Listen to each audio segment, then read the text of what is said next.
no time for reasons. I've been flying from town to town, from London to Taiwan. I've been all around the globe trying to protect your souls. We are heroes tonight. We will fly above the sky. We are heroes tonight.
Town to town, from London to Taiwan. I've been all around the globe trying to protect your soul.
When you want to get off the darkest ground, but gravity pulls you straight down. Earth from a bird's eye view. You should grow feathers and see this too. When you want to get off the darkest ground, but gravity pulls you straight down.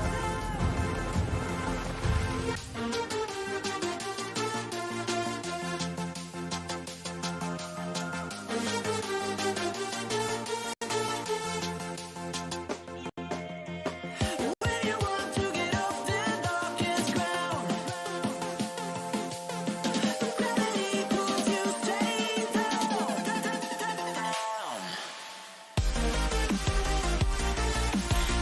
Clear sky.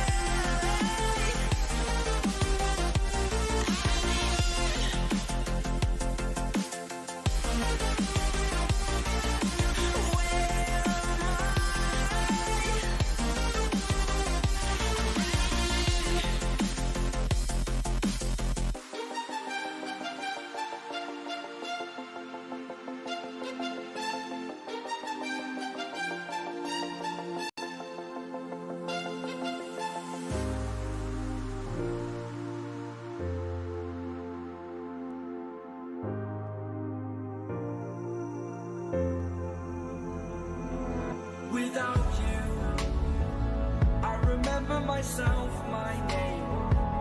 Forgot about all. There are only a few seconds to close this round. A headshot. Nice.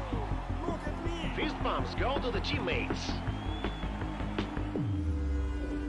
I wanna hear your go, go, go.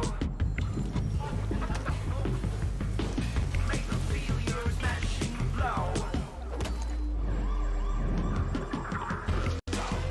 Swing around, rise to fame, hold the ground. Very much. They play, you win.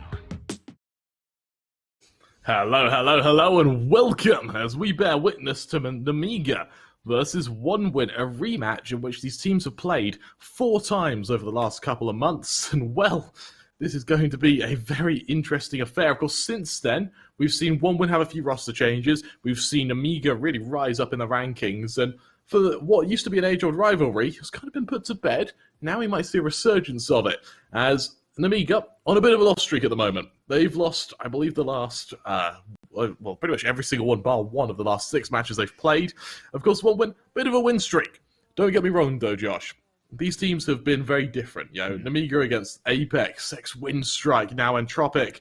And, of course, One Win, they've been against the likes of NASA and Esports Club Bruges. So, definitely caliber context, but they're about roughly the same in the rankings, only about 20, 30 places separating the two of them. Let's get into this veto. Of course, we've got Inferno being our first ban, followed up by Train. Interesting stuff so far, and understandable stuff so far. Our first pick, though, let's see where our battlegrounds shall be pitched. I suspect it'll be something like a nuke, maybe a Dust Storm Mirage. Let's see what it is. And there it is. There's our nuke, our first pitch, and that, of course, will be One Win's map pick, a map which they are damn strong. Well, Nemiga still play it, but definitely not to the success of one win. The follow-up, though, let's see what the follow-up is. Dust 2 there, picked up by Nemiga. Of course, another map which they're very strong on. One win still play it, not to the extent of their opponents. And I suspect our third will be something along the lines of a Mirage. Yeah, I'm thinking so too. The Decider. Oh, no. Mirage is actually banned out. So okay. That is an interesting one. I was kind of thinking the same thing there too. Presumably. Yeah, we end up with an Overpass. That would actually make a little more sense. There we go. Vertigo banned out. And no, what? Overpass is banned out. And we end up with Vertigo? That's a bizarre one. That is very bizarre. I don't understand why Nemiga have banned Overpass and we go on to Vertigo. Nemiga, just for reference, Nemiga are really bad at Vertigo and they're pretty good at Overpass. So that doesn't make a lot of sense in my mind unless they've been practicing their Vertigo, which is scary. Yeah, if they've been practicing their Vertigo, then maybe we're in for a bit of a ride here. But I don't know. I'm not too keen on that one. We'll have to wait and see how that pans out. We'll have to wait and see if we end up going to a third map anyway. I think that 6 months ago, if we'd have seen this matchup, it would have been a complete write-off. We'd have just said, Nemiga are obviously going to win this. Yeah. They're like the way, way better team. Yeah. Right now, though, Nemiga have been really weak and one win have been strong. So I don't really know. When you look at world rankings and things like that, Nemiga ranked 47th, one win at 56. Not too long ago, I remember Nemiga being in the top 30, and they were like a really, really strong side. In fact, not only were they top 30, I think they were about 22nd, 23rd or something. They were top 25. They were fantastic. I think we can take a quick look now. Where were they? Peak 21. Yeah, 21st. So these guys were like insane and they've kind of dropped off a little bit and it's been a little bit disappointing in the recent games. But as you say, when you look at the recent results and you look at everything that goes with it, you see Nemiga. If you just jump back over to where we were, you can see Nemiga's recent results and whatnot are against like X-Winstrike, Vizsla Krakow, Nordavind, which went triple OT, X-Winstrike again, whereas One Win's wins have been against like Team Unique, Crow Crowd, NASA, Esports Club Bruges, teams that are of a lower caliber. I'd say that every team that I've just mentioned there is within like the tier 3, tier 4 scene, and every team that Nemiga have played against are within that kind of top end of tier 2 actually. So especially teams like X-Winstrike, like really, really good side. That are actually under Entropic now. We should probably, I mean, they're listed as X-Winstrike there because they were at the time, but we should probably call them Entropic now. Gets that habit now while we can. You know what? You've mentioned how Nemiga have been these Titans. I think that right now, with one win on the comeuppance, Deco is a man to watch out for. Absolutely. He is on fire right now. We are talking like one-man army on fire. We've seen games where he's dropped 45 in regulation. We've seen games where he's just been destroying his opponents on Overpass. There's that clip I have on my Twitter of what has been, just a 4K he's been able to get, just like that. And he just goes out and he kills players. That's literally all he does. And once he has it all, he's almost unstoppable. So I'm really looking forward to seeing what happens here. And looking at the veto as well, it's probably going to be a very close affair, really. I think so too, yeah. And I mean, obviously that clip casted by my favourite caster. But yeah, Deco, he's a monster with that orb. He's a really, really good young talent and led under someone with as much experience as Davcost. I think that he's definitely pretty scary, a real formidable force. Over on the other side of things, though, Nemiga, they've been really, really strong recently. And, we talked about Entropic a second ago. They're sponsored by McDonald's. What does a McDonald's sponsorship entail? Do they just bring you McDonald's? Because I want to be sponsored by McDonald's if that's the case. I feel like I would weigh double the amount I already do if we were sponsored by McDonald's, Josh. That would be an awful, awful idea. I could do with weighing double the amount, though. That's kind of the thing. I've got like pencil wrists. I could really do with weighing double the amount. So, Josh, one of us is going to catastrophically suffer if we ever have that. Of course, do you remember when I had a sponsorship from Pringles? Yes. Yes. Bad idea. Really? Absolutely. Did you just eat all of them? Yeah. Fair enough. Yeah. I would this is where I want to put out my application. I would love a McDonald's sponsorship. If you're watching, which you're definitely not, but if anyone knows McDonald's, I would love a McDonald's sponsorship. Is this a cry for help? This is a cry for help. I really, really want to be sponsored by McDonald's. I really don't. Okay, well, don't sponsor him. He's rubbish. Right. Nuke being our first map, Josh. Yeah. Who do you see taking it? Well, Well, it's One Win's pick. One Win have got superb results. The fact that they've got 13 maps on record, 85% win rate, I really do kind of lean towards them a little bit, especially when you look at the caliber of the teams that they've been beating. There are some really kind of one-sided games where they're playing against teams that you would expect them to beat. But when you dive back into like March, you see that they actually took wins against Team Spirit, who are literally one of the best teams in the world, Tier 1, playing in Pro League, everything with it.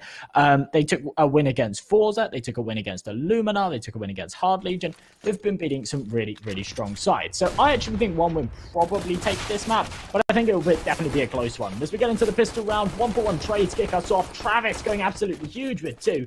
Propler following up with a 3rd. And with a 2-man advantage, what a way to kick things off. MDS, he's going to try and get the next say in the matter. Pushed up from heaven, looking to get this initial engagement. Can he follow through? Well, Friday balance. What a shot there as he opens things up with a deletion onto Pulse.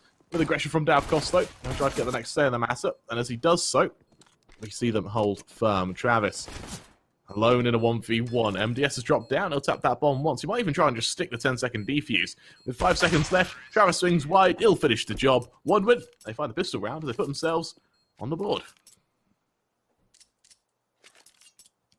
Having some monitor issues. The way I have my camera set up means that the monitors, it kind of catches the bottom of the monitor on the camera. So I've moved them. And now they're doing all sorts of funky stuff. You've actually just destroyed your own setup. I've destroyed the setup. In the name of easements. I think I need to tighten the little hydraulic bits on the back. But anyway, we're fine. We're fine. 1 win. They've won the first pistol round. Of course, they come into this second. They've got quite the firepower advantage. 2 AKs, a couple of Galeos behind them. Polt on that Mac 10. On the other side of things, we see a couple of SMGs, a Scout on Idis Balance, and Box. I don't even know what gun he had because he got eliminated instantly. I didn't even get to see it. A Deagle. All right, well, he's gone. It doesn't matter. He's gone. See ya. It's out the window. But Nemiga pushing forward. We've got Idis Balance ready for the defense. For 1 win. They'll look to take an engagement. They got a couple of players over towards Ivy. And as they get ready for their initial hits, we see them shift forward, attempting to find an initial member to get a kill with. But unfortunately for them, what's the response? As Deco, he'll be ready to burst through double doors. Ready for the response. And Nemiga, realizing it's going to be hit towards B. Also, a very big lull from 1 win, actually. They took their time with that. Well, Travis gets the first point of contact. What's the response from the remaining members into a 3-on-5? Nemiga saving here, definitely not out of the question. And as Lollipop tries to run away, they realize that actually they're in a lot of trouble. Propler good for yet another. Damage done. Lollipop backed up, finished forward, and for Lollipop, as he 2 falls, 1 win. Not only do they find the second round, but actually wipe Nemiga in the process, seriously giving them quite a nice opening. Something they're going to be pretty happy with.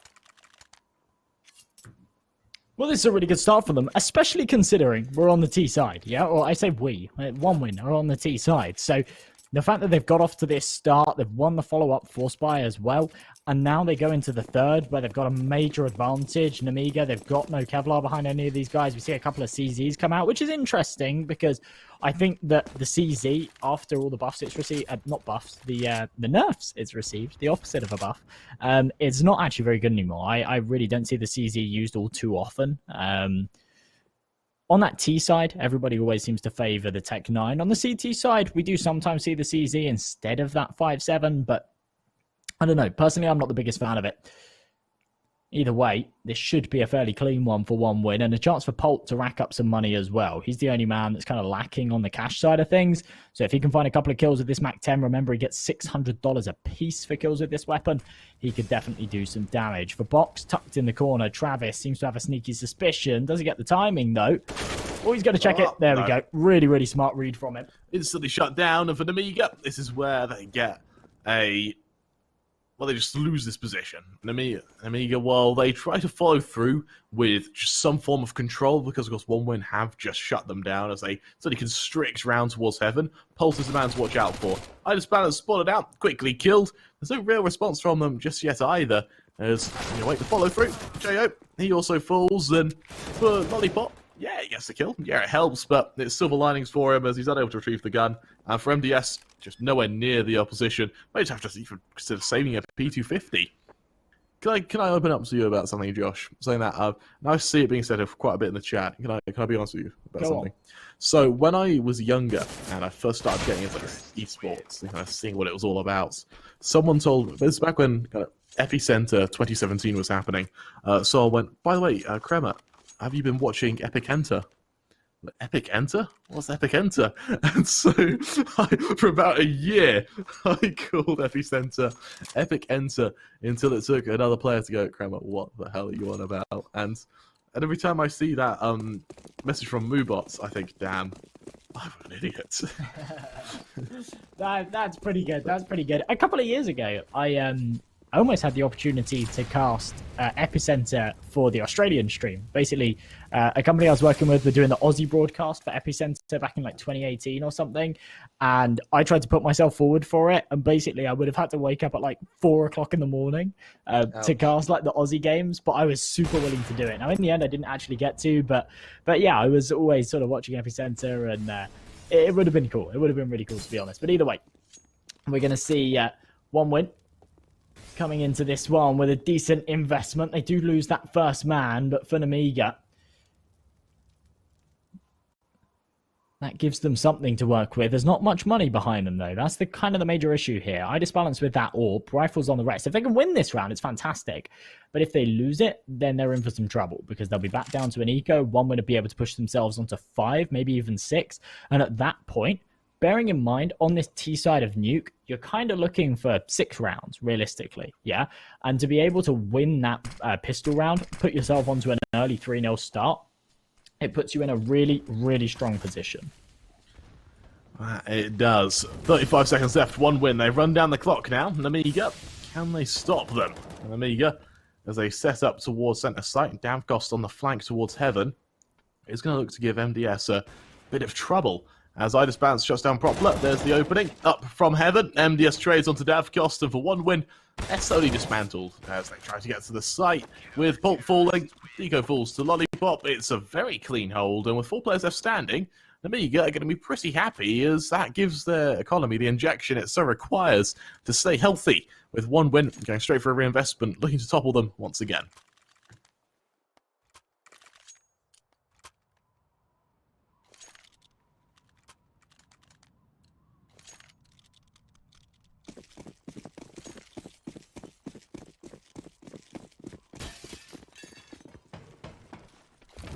Well, as we come into the follow-up, of course, Nemiga winning that last round. 1 win, they've still got enough cash in the bank. They're going to go for a full reinvestment here.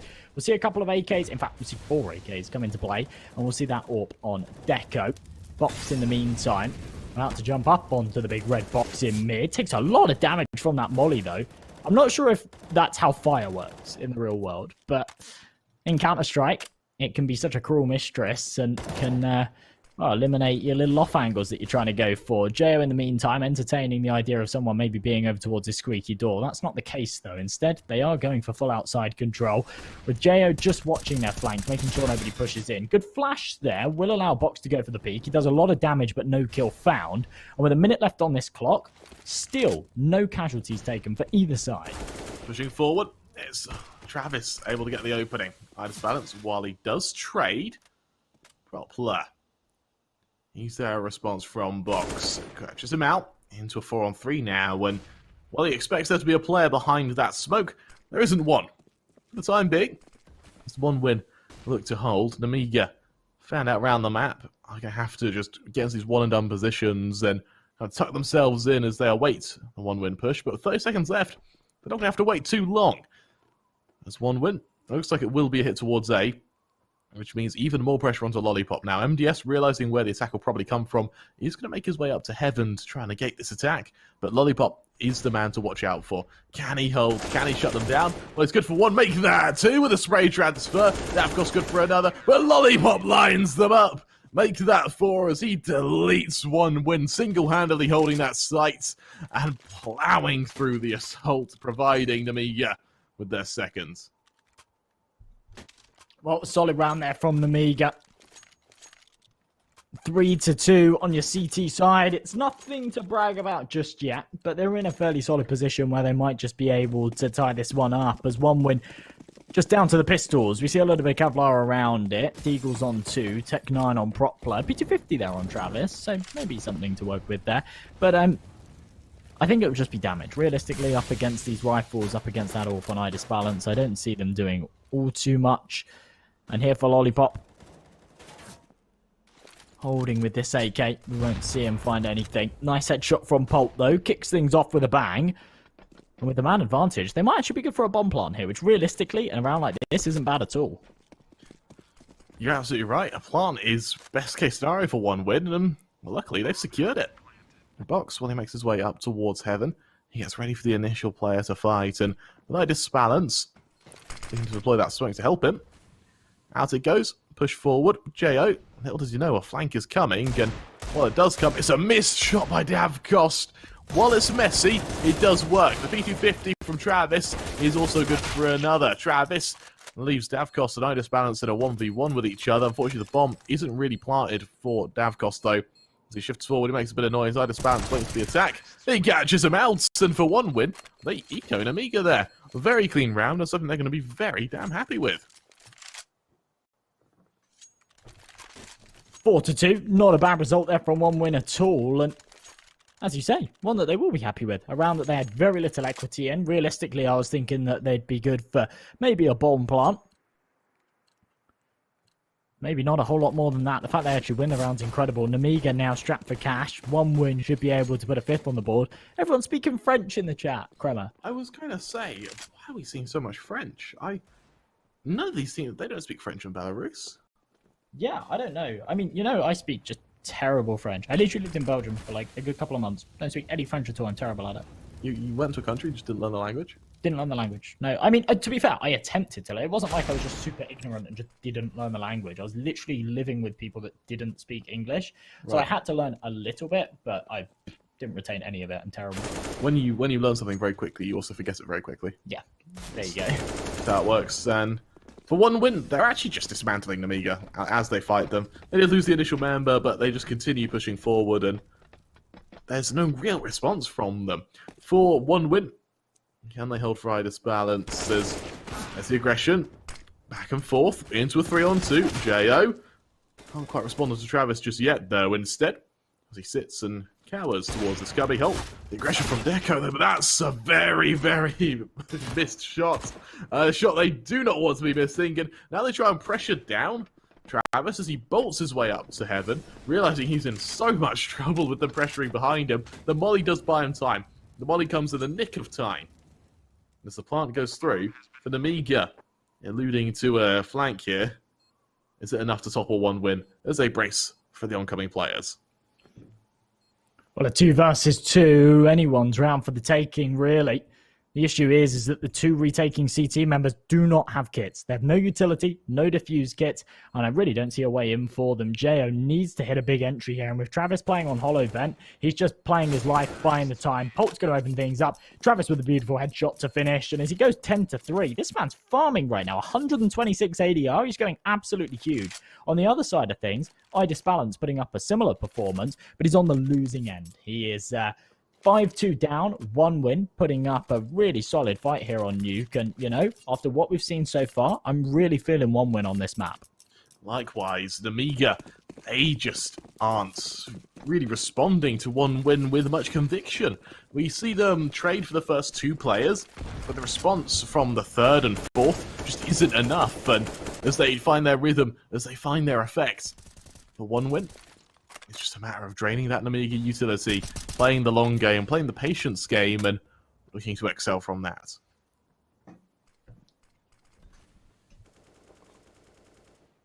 When you take a look at this buy, you realize that Nemiga, they've got loads of firepower behind them. They've got those rifles, they've got that AWP on Idis Balance, but there's no utility behind any of them. And that is a bit of a problem. As we see a minute 15 still on this clock, as soon as 1 win go for their execution, Nemiga have nothing to force them back. There's 3 smoke grenades, but those smokes, whilst they might seem like walls, they're not walls. They realistically don't do a whole lot. Nice opening pick there from Idis Balance. It will give them this man advantage. And if he aggresses further, it could be huge. Instead, he drops down to vents, goes for a read that maybe doesn't merit him anything. As one win have taken control of outside, it all comes down to whether they try and go down secret and aggress to B, or whether they actually try and funnel up into Mini, push onto this A site. That would be massive if they did so. Good flash there from Poplar, but as the wall of smokes goes down, they're going to aggress into secret, and this is where they're going to meet the waiting AWP of Idis Balance. Idis Balance, the main heavy hitter for Nemiga as well. He doubles down with a kill onto Poplar. Deco doesn't even consider dueling him. Instead, Deco backs away as Davkos tries to open up this A site. He leads that charge. Hasn't been shot from above just yet. Jo, he's spotted on the angle. Yes, he is. There's the first advantage. Lollipop instantly there to trade. Leaves us in a 4-on-2. And for Polt and Deco, with Deco falling to box elsewhere, I mean, Polt alone in a 1v4. I think he may just have to hide, cower, wait, and pray that he isn't hunted towards outside. And instead, he can take the AK into the next round. Pledge to drop a teammates, but I'll be honest with you, Josh and Nemiga, they've actually managed to reset one win after one stray round. And it's an absolutely brilliant round as well there from Nemiga. A great read from Idis Balance. I'll be honest, when he made that read, I wasn't even sure about it. The fact that he was so confident that they were going to go down secret and that he would be able to catch them out is rather impressive. 5-3. Not too much money here for one win. They are going to force up, but we'll see 2 Galils, an AK, couple of Desert Eagles to work with. I'm really not too confident in their abilities to topple this one as we see Nemiga with the double AWPs here on Nuke. It's viable, but it's not something you see all too often. Ordinarily, you maybe want to see one outside, one towards ramp if they are going to go for this configuration. But for box, it's play passive. Play in this secret area. Wait for them to walk in. Take the jewels. There's the first headshot. Swings off the flash. Poplar fully blinded. Trades it. And as we go into a 4-on-4, one win might bear some teeth here. Lollipop tucks himself in the corner. But it's Jo that's going to be taking the next firefight. Should be on to Travis. Whether he wins it or not comes down to whether his reactions are good enough. Jo awaiting the players who are about to engage with him.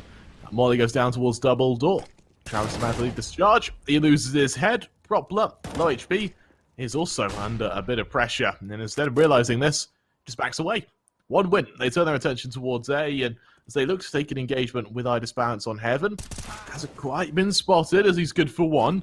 Instead, that leaves Nemiga with a 2-man advantage, one they're going to look to convert now, but as Polt follows through onto Idis Balance, it means an AWP could be saved if they can get to CT in the nick of time, but with further aggression from MDS, it leaves it all onto Polt at a 1v3. With 30 seconds left, it's not a very comfortable situation, nor a very winnable situation. I'm sure it kills Jo, sure that helps, but he's moving straight into the AWP, and suddenly things look good. But Lollipop, he tries to commit to the hunt. He does just that. Polt falls, and only one round separating these two sides now. It's looking relatively even. Yeah, that's well played from Lollipop, to be honest. That was looking very, very scary for a couple of seconds there, but the fact that he just commits to the swing, it's absolutely huge. Here for Nemiga, despite the fact that they've won these rounds, they've taken so many casualties in them that they're actually strapped for cash on these reinvestments. We see MDS on an MP9, Jo with that auto shotgun, and you know, Nuke is the only map that weapon's viable. You never see that auto shotgun anywhere except for here on Nuke, and well, it always seems to do a significant amount of damage. Jo, he'll look to try and sit on top hut. Again, the only place that you really see it used. And for box, he's just going to be holding outside. The lone defender, he hasn't got an AWP. Instead, it's this M4. But I think Idis Balance has kind of got his back here, playing deep in CT, ready for anyone to cross. For now, one win aren't going to do so. And I can't imagine that they do so without that smoke. The issue is with no utility, they're not going to be able to do a whole lot here. Polt was the only man with a smoke that should have been used for the cross for safe passage. Instead, he gets taken down before he can deploy it. And as they continue to face, Idis Balance can take out Davkos, a 2-man advantage. They should be able to convert the round off of this. And Deco, he'll be the 3rd man receiving that fallen AK, but I can't imagine he's able to do much with it. Comes through once again. Box just shutting them down, and with Deco falling to Idis Balance, Nemiga, they seem to have found their rhythm now, and they're sticking to it as they continue to just shut down one win categorically. They equalise at 5-5, and one win having hit a bit of a brick wall now.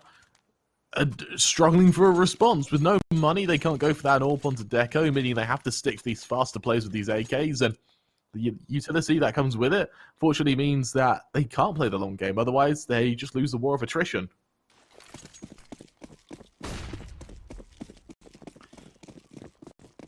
5-5, all tied up for one win. They've got enough money to go for an investment here, but no AWPs available. A lack of utility as well. What they do have will be used to bombard this A site, but are they going to push off the back of it? If they don't, then they've just wasted a whole load of util, and they leave themselves with very little to work with. Polt hoping for some kind of aggression here outside. It's not going to come through. No one's down secret either. He'll realise that and fall off. With a minute 20 on this clock. It's going to be the AKs to work their way outside. Smoke for the cross. Travis will be able to pass through here. Clear this hard left-hand angle. No one in garage either. And for Box, it all comes down to timing. And timing, doesn't quite bless him. Tank down to 18 HP. He will fall away with his life, but he doesn't want to fight any further. He struggles to run away there. Eventually he does, though. And one win as they get their way into secret. MDS is the man who's, with an MP9 in hand, will look to respond. Unfortunately for MDS, he's the only player without a rifle. So as he swaps places with the ramp player, we see one win accelerate this attack, pushing straight onto this site. And as you see, Propler ready to take the engagement with Travis. Deco there to assist, and as the push goes through, there's the opening. Davkost onto Box. Plant goes down. Is there a response from Nemiga? So far, not really. Jo, he gets a kill towards the lobby, but that doesn't matter for the retake. And honestly, I think we are just going to see a save here. A solid round there from one win. They make it 6. And I mean, we talk about the fact that today we were expecting 2 super one-sided games and then a really contentious one that probably goes to a third map. Now, I don't know whether we got that or not. I suppose with the Na'Vi game, it was fairly one-sided, 16-10, and then, what was it, a 16-4 or 16-5, something along those lines? 16-4, yeah. And then over with the Gambit game, I mean, bearing in mind, Gambit are literally ranked #1 in the world right now. The fact that they went to triple OT was pretty crazy. But we have seen 2-2-0s, I suppose. Here, I am expecting a third map. This is so close and contentious. We're seeing rounds go back and forth. As we go into number 12, it's 6-5. Both teams are on the cusp of reset. And I really don't know who's going to come out on top here. I think we continue to trade until the halfway point. And then at that stage, it's going to reset. Everyone's economy, everyone's loss bonus will reset. We'll go into the second half pistol, and we see it happen all over again. You know what's interesting about these two sides? Go on. Both of them actually have no preference to what side they play. 8-7s are just comfortable for them. See it back and forth towards A, and kick start the hit as JL and Polt exchange blows. And for Deco, that's a beautiful response with Polt hitting that shot onto Lollipop. It leaves him in the 1v1 against Idis Balance. This is where things get interesting. Idis Balance playing the wider angle towards Team Main. Knowing full well that Polt's going to turn his attention towards Squeaky. They spot out one another. Idis Balance comes out on top. Once again, Nemiga converts another round, keeping it equal at 6-6. And interestingly, Idis Balance actually swaps out to the M4 there. I like that. I like that quite a lot. Knowing that there's 2 angles he can come from. He can either come from the squeaky door, and he can come from Hut. He says, do you know what? I don't want an AWP. Because if I go for an AWP, I have to post on one of the angles. I have to go for the 50-50. If I play with the M4, I can hold an angle, I can see the other, and I can take this duel with more effect. And that's exactly what he does. For one win, it's 6-6. Now, bearing in mind they're on their T side of Nuke, even though statistically they don't favor either one of these sides, this map is technically a little bit CT-sided. So the fact that it's being kept as contentious as this isn't bad at all. This has been a pretty good side for them so far. And as we go into this 13th, they are going to go for another force buy. Now, obviously, Nemiga are favoured in this round. I'm not too sure how I feel about this force buy from one win, to be honest. I would have rather seen a little bit of a half buy, then go into that full investment in the next. Instead, we see a Galil, we see a Deagle, we see a Mac-10, we see 2 AKs, limited utility on these guys. If Nemiga take this, one win have no money, we either see an eco or a really shoddy force buy in the next, and that's Nemiga's chance to push themselves onto 8-9 rounds. It absolutely is. Idis Balance, he's on fire right now. We haven't really spoken about him too much because he's not doing anything flary. He's just consistently getting kills. And as Deco leads this charge, we'll be able to look at him in more detail in just a moment. Lollipop 2K and Jo are able to find 3 of the opening kills. And for one win, as Paul and Davkost last 2 members left standing. I think it's safe to assume at this point a save is called for. And as you mentioned, a forced barley was a brave choice. And unfortunately, in this case, it doesn't pay off. You know, Lollipop sitting up there on 12 frags as well. One of my best casting clips is from Lollipop, you know. Really? We don't get to cast Nemiga all too often, the Belarusian side. They don't seem to pop their heads out too often. But when they do, this man is absolutely unstoppable. It was over on Vertigo. He made a really crazy clutch. The bomb was down. It was like a 1v3 or something. And it was super crisp. It's nice. Yeah. Here on Nuke, looking like they're putting up quite the performance. We'll see this go 7-6 more than likely, unless Polt can do something really crazy. But as Idis Balance finds one, Polt will be able to get a refrag, but I think he probably falls to Idis Balance here. Oh, misses the shot. Ooh. Somehow misses the second as well. I thought that was a free kill for him. Either way, Polt will eventually drop. It's MDS to go for the swing. He'll retrieve that fallen orb as well. So Nemiga won't suffer from it too hard economically, but we'll see them take the lead. 7-6, not too much money here for one win. And I think we'll just see Deagles come out here on the 14th to ensure that they have money for the final round of the half to try and take this 8-7. Well, we do have a brief pistol button, a bit of a lull. Josh, what's being said in the chat? I don't understand. We're translating it from French. I actually don't know what they're saying. Honestly, we've decipher it. We've consistently had sort of 10 to 15,000 viewers all day, and there've been Na'Vi fans, Gambit fans. The Gambit fans were really lovely. They were nice and complimenting. They were really lovely. The Na'Vi fans were really mean. They said a lot of mean stuff. Really toxic. Yeah, but I mean, I don't even know what this is. This is just very random conversation. I don't know. I have absolutely no idea. I'll have to see if it makes sense. And while we do attempt to decipher it, one win, they're going to try and decipher Nemiga's defense. And as they pull forward, we have a brief showing as they go into this 4-on-2.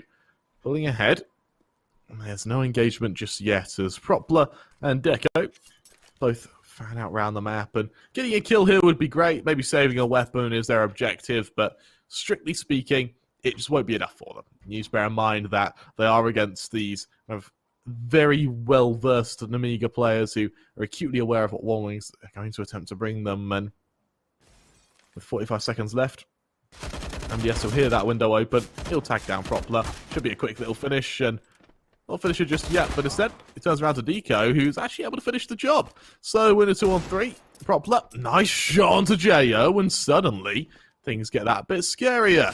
He swings forward. It's Deco for good for another. Box to trade. Door closed by Deco. Makes a bit of noise. He moves to back sight. But Box finishes the job with a 1v2. Getting a 3k that round. Securing a victory in the first half of Nemiga as they make it 8. And definitely making things a bit more convincing for them.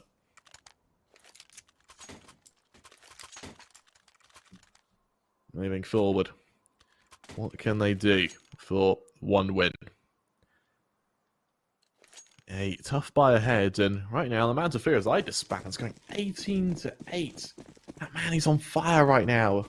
And, well, as they attempt to find something to stop him, they need to find it pretty soon because he's going to spiral out of control any second now. One win there by now for the final round of this half is going to consist of a very fast push as quick as possible towards outside. Deco boosted up, looking for the man advantage. Well, he hasn't done so just yet. He just teases that peak. This is for Box as he holds firm. There's one win who are completely stagnated. Idis Balance getting ready for the initial peak, but there still isn't one. One win, you can see that they're scared. Idis Balance eventually is able to chime in onto Travis. There's the advantage. Deco unable to trade. He's got players to worry about, and he does just that. Let's see what one win can do in response. You see a run boost from Deco. Oh, I really like this now as he dives to the right side of Garage, peeks into heaven, sees it's clear, and that unfortunately only alludes to more of confusion from one win, who are desperately trying to find something to work here. Nemiga bracing for a hit towards outside once again, and they've just gone for full lobby control. The one win, they've taken so much time with this that they've lost complete map control, and they're just scared. And this is seriously playing to their detriment now. Davkos still runs straight into the AWP of Jo. He gets the opening, sees the bomb drop, and he just repositions on another angle. He falls off one, and with 20 seconds left now, 1win, they've got to up the tempo here. They need to start breaking towards this site, but they just can't bait out the shots. And while they're spotted out, missed shot by Jo, punished by Bolt though, but iDisbalance is there to assist. It's all down to Deco, who falls, and with a bomb in no man's land, Propler needs 4 kills like that. Sure, he's good for 1, but yeah, fortunately, it's all a stat pad as 1win. They falter a little bit, allowing Nemiga to go 9-6 up. Yeah, running that clock down that low is always a bit of an issue, and for Propler there, maybe there's a chance at a clutch, but with no time left, there's no opportunity at all. 9-6, really nice recovery there from Nemiga. Bearing in mind they were around down, the fact they've taken 4 in a row at the end there and taken the half is pretty impressive. As we take a look at these odds from our partners over at Parry Match, it was about 1.5 to 2.5, folks, so fairly one-sided in Nemiga's favour. If you fancy 1win's chances of maybe pulling this one back as they move over to their defence, then make sure you click on that banner down below. Head over to our partners over at Parry Match and place your bets there. If you sign up, you get a first-time deposit bonus. Definitely something you don't want to miss out on. As we go into round number 16, obviously the second half pistol. Travis, interestingly opting for a CZ. Not your usual pistol buy. Usually we see it dropped as well, so it becomes a bit of a raid boss. But no, Travis, he takes it himself. He's wielding his own weapon, and I quite like that. It's confident. He's got a nade as well, which can tear through pistol rounds, but unfortunately for him, Nemiga, they've turned their attention to ramp. Bolt, realizing he's under a lot of pressure, just backs away. iDisbalance covers the distance, and well, that is messy. iDisbalance comes out on top, recovering with a double dink onto Deco. Into a 5-on-3. Let's see what the CZ can do, because it's required for this retake. Lollipop, a beautiful shot. iDisbalance makes it through with that kill. And for just like that, snap your fingers, you miss it. Davkos left it on 1 versus 4. What on earth does he do from here, Josh? Well, whilst we don't see it work out, I actually really like the way that was played initially. That is a beautiful headshot from Davkos, though. He needs to find himself 3 more. I really don't see that happening. When you saw the ramp player smash the window and then drop down, I thought that was really smart. It kind of indicates that he's going to be going towards control, and it keeps Nemiga guessing. Now, obviously, they read it well with so many players coming in as well. They're not going to run in with 4 guys looking towards control. They are going to entertain the idea that maybe it was a fake, and they do take him down. But yeah, it's a smart little play. It's kind of these smart little initiative plays that you don't see all too often. 10-6, Nemiga, they are leading by a little bit of a margin now. And for 1win, I mean, this has been a decent showing for them so far on Nuke, but they really do need to pull something out the bag here.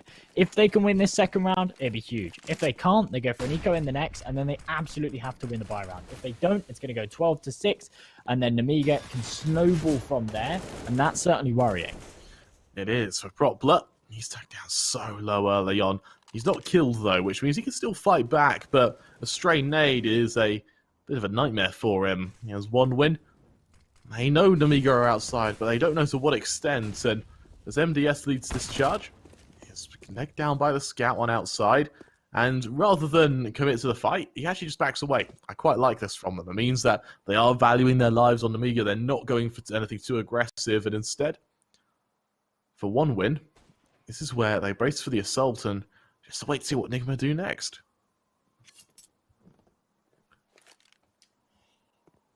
For Travis, he falls right away, boxes here with this MAC-10 in hand. Remember, though, he needs to get up close. From a distance, that MAC-10 doesn't do all too much damage as Davkos kicks things off with a nice early kill with that MAC-7. What's just happened there? MDS has fallen. Davkos swings from hut to provide support. It goes into a 5-on-2. Box, who remember was tagged early on with the scout, has now fallen to Travis. Jo left in a 1-on-5, and this has gone horribly wrong for Nemiga. Jo, it's a nice shot onto Deco as he goes for the jump spot, and with the bomb, it's doable for Jo, but Travis hit against that. Incredible round for 1win there, and, well, that Mag-7 on Davkos has worked in wonders as he gets 2 kills, upgrades his gun, and has the economy behind it. He's sitting on 5k, relatively comfortable thrown to a top, as Nemiga have to go down to a force buy of a couple of Tech-9s, your pistol, a scatterment of armor. They definitely didn't want to be in this situation, considering after the pistol round, it looked pretty damn convincing.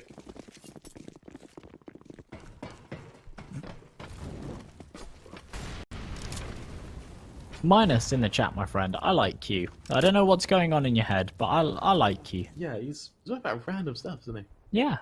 I'd love to work with random. Yeah, so would I.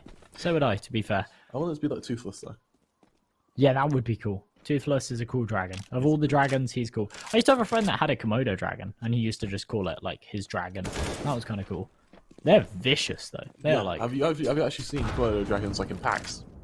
Not in packs, no, but I've seen his. They tear through like, anything. It's incredible. They're scavengers. That's what I was after. Yeah, aren't they like considered one of the most dangerous animals? Even though like you wouldn't expect it, but they're literally considered one of the most dangerous animals in the world because they can like eat alligators and stuff. Like in a pack, I'm pretty sure they can like just attack pretty much anything. I think I've seen videos of them like attacking like jaguars and stuff. Yeah, they can. Yeah, they're scary. Those- scary folk. I think the other animal that you don't expect to be as deadly as it is a hippo. You see how quickly those things can move. Oh yeah. But hippos kill more people every year than any other animal. So hippos are like known as deadly animals. Well, One that you don't expect is an otter. Otters, really? Otters, yeah. In fact, it's more giant otters in Africa, but they literally in packs will attack like alligators and stuff. It's crazy. Really? Yep. That's pretty cool. I mean, maybe not pretty cool, but nature's not a pretty thing. And Stavros and Travis just clean up the Seco. This isn't pretty either. Well, because he's just been given the biggest runaround I've seen in my life. And do we see a knife kill? No, we don't. No. Okay, almost. The thing is, he had the timing there. It's perfect. But when you've got that Glock, you know that as soon as you fire off a shot, it's not a one-hit headshot. So you have to be in a position where, realistically, they're standing still and you can put 3 bullets in their head. Yeah. And if you can't put 3 bullets in the head, then they're just going to turn around and kill you. So going for the knife kill there, even though it seems really foolish, it does make sense, and he's not able to get it. So Idis Balance, he's sitting on 24 kills right now. This is insane. But one would have really closed this gap. And if they can win this next round, we'll go 10-10, and they'll probably take the lead. Rotten old deck must be destroyed. That's the Nemiga. They lose an initial member. Brup. He chimes in, and for Nemiga, this is where things get a bit scary because they've lost all their momentum. And one win have actually found this rhythm for them. Travis deploys the old smoke. He realizes the Joe above him is something he needs to fear, and there's the equalizer. They realize someone's dropped. Stavros reveals that, but he's even able to double down. Even makes it 3, actually, before Lollipop gets the next say in the matter. Lollipop now left in a 1v4. Now, Lollipop's been married recently. He got married like last week. Did he? Yeah. Congratulations to him, mate. I think it's his first match post being married. His first match as a husband. First match as a husband, alrighty. I mean, that's not one you hear too often, but yeah, fair enough. Open it up with a 1v3. That's big, yeah, for his wife. Wedding present. Oh, he doesn't get a knife, so that's definitely a wedding present. And with low HP on Propler, this is definitely doable for him. Flows out smoke towards B. And now look at it. He knows they're coming for him. He wants to play for the timing. However, little does he know, the flanker Pulse should quickly finish the job. That it does. That's 10 for 1 win as they equalise and force the Nemiga to a bit of an uncomfortable buy. I suspect we'll see pistols and armour as they attempt to strength through. I don't know why he's got his knife out there. I never get that. When you're shift walking out, there was not like there was major time pressure or anything. It's just a poor read to not expect anyone coming in from Secret, to be honest. There's obviously potential for it. They haven't had mid-control in ages. So, unfortunate. Either way, we go into round number 21. Nemiga, they haven't got much behind them. It's just some pistols, a little bit of armor here and there. For 1 win, it's the big old buy. We see rifles all round. Davcost, out of choice, has gone for an XM. He had 10k in the bank, Remmer, and he's gone for an XM 1014. And well, let's see what kind of damage he can do with it. He's going to be playing on top of Hut, obviously. Polt, he'll take the initial brunt of the firefight as they push it into ramp. But I love the fact that even though they're on pistols, he doesn't stick around. Deploys the incendiary, falls away, calls for the reinforcements. Very, very smart way to play that situation. Lollipop opening up with a quick kill onto Davkos. Deco, while he does trade, is shot by Deco, and he's punished for it there as MDS chimes in. They all stack up towards heaven now, and well, for Nemiga, it's Idis Balance to hit a wonderful shot onto the first. Low HP won't stop him, though. Tell you what, neither does the nade. Molly on Propel is absolutely perfect, with Polt on low HP as well. Things are looking a bit scary for 1 win here. Propler tries to follow through with that, and here comes that aggression. MDS on the closest angle. 4 HP to his name. There's a quick kill. There's the opening. Can he follow through onto Idis Balance? No, he can't. Box trades. Poles on low HP coming up from heaven. Shuts down Box. While it is messy, he does so. Idis Balance now spotted out towards lower. As he falls, is there enough time? Yes, there is. I would say needless aggression from Idis Balance there, as One Win take the lead at 11-10. Absolutely, yeah. He just needed to play his life. If he tucks himself in the far corner of hut there, then he has to be pushed with only sort of 5-6 seconds to spare. He would have had to be pushed in that time. I don't think there would have been enough time to get that defused. Either way, a lot of damage dealt there from Nemiga. Bearing in mind it was just a half buy. Giving Idis Balance that AWP was definitely not what One Win were hoping for. Deco, whilst there wasn't a lot he could do, dropping that sniper really did cost them. Either way, they take the lead 11-10. Now Nemiga have to follow up with these AKs. However, I'm fairly confident in their abilities. Bearing in mind they were able to get 4 kills and a bomb plant with just those Tech 9s.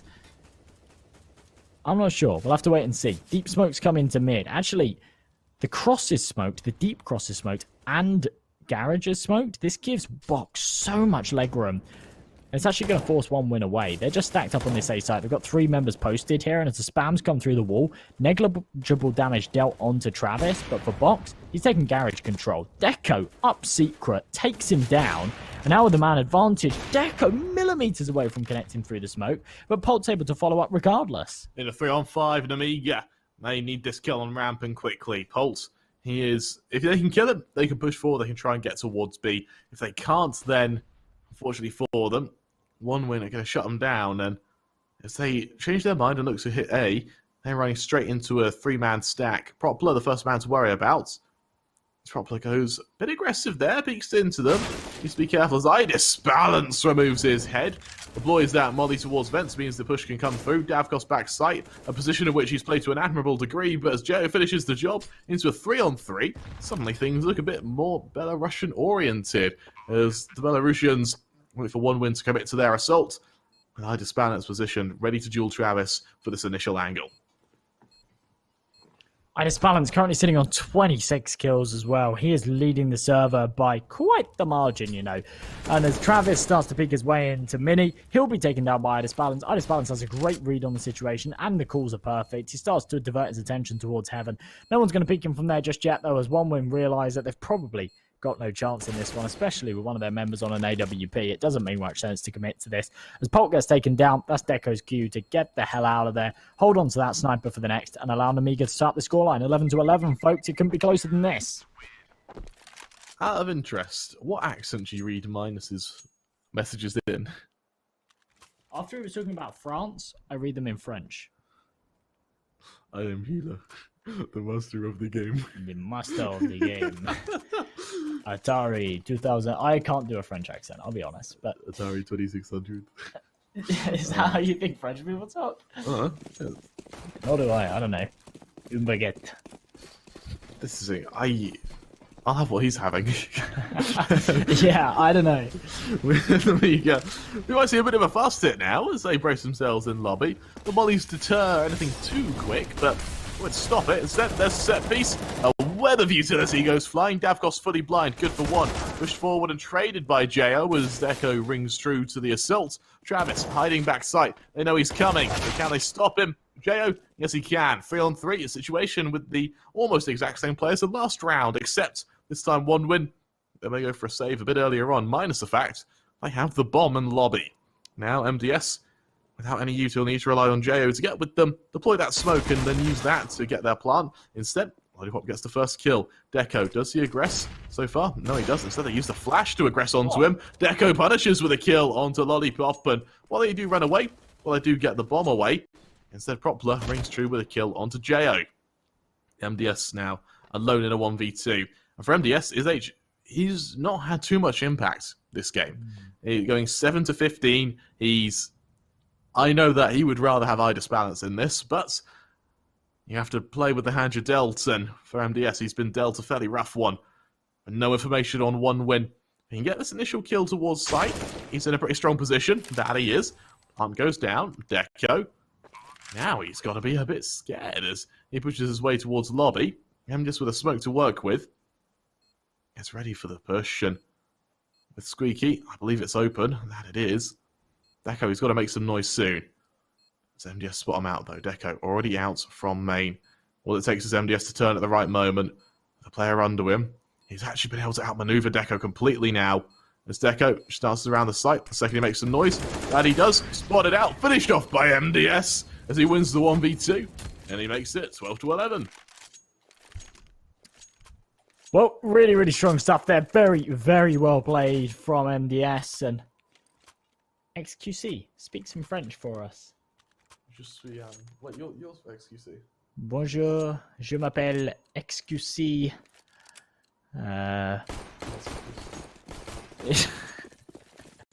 don't know what else. I think, was Comment s'appelles too? Was that what's your name or how are you? I think that's how are you? Hi, c'est bien? Ça va? Oui, bien. Oui, bien, ça va? merci. Et tu? I don't know. Ah, bof. I'm glad we both speak a little bit of German. That makes this whole thing a bit easier. This isn't German, we're talking French. I know, but it means that we don't have to rely on one of us to carry us through the French segments. Oh, we got a Zeus, Josh, I know you love these. Jo the killer to Travis. The Zeus doesn't land, unfortunately. Instead, in a 4-2. For Polton Deco, what they really do from here? A couple of Deagles, only armor on Polt. Maybe they could find JO's AK and save that, but I'm clutching at straws here, Josh. Maybe a little bit, yeah. Nemiga, they're looking much better in these final rounds. And remember, this is OneWin's pick, and it's actually their best map in the pool. So the fact that Nemiga are toppling this one, I think definitely sets the precedent for the second map of this series. That's if they can tip this over the top. We'll have to wait and see. As you see the Duty Eagles in play, Polt, he gets eliminated. It all falls down to Deco, a 1 versus 4. And as he spams away, you will be able to find Idis balance, but a 1 versus 3. He's got the AK-47 in hand, but realistically, they're able to buy in the next. Anyway, it doesn't matter. Box swings, one tap right in his head, and Amiga, they'll be able to extend this lead even further. Plenty of money behind them, and, well, we'll have to wait and see what OneWin can do on their buy-up. If they can't win it, then I think Nemiga probably close this one out. If they can, then we're in for a hell of a ride. I'm looking forward to the hell of a ride, to be honest, Josh. We've had some fairly one-sided affairs today. Apart from the one that went 3 hours. But I feel like that, I don't count that. You know, ordinarily, a day with 3 best of 3s kills me. It's torture, isn't it? It is. It normally is really, really full on. But this has been really enjoyable. This has actually been some really cool Counter-Strike. And ending the day with this is pretty awesome. I've been enjoying this, to be honest. We've seen some high-level CS in play, and for Nemiga, well, they've got a man disadvantage, but they've taken the site. And with Lollipop Pop finding that one, they've definitely got quite the advantage here in the 25th. I'm not even sure if OneWin go for this. With no kits in play and very little utility, an AWP on Deco, it would be viable to even fall away and go for the save call. It absolutely could be. And this will be the 3rd time now we've seen OneWin actually save in a 3-on-3. Yeah, something like that. Yeah, so they went for it the first time, then 2 players saved. All 3 saved the second time. We see all 3 save again now. Here's my worry, Josh. How many times can OneWin do that? Because they're still losing the site. You know, they're not changing what's losing, and sure, they keep the weapons into the next round, but they still don't have any money. They falter here, they get reset whilst the Nemiga simultaneously hit 15. Which is worst case scenario. Well, here for OneWin.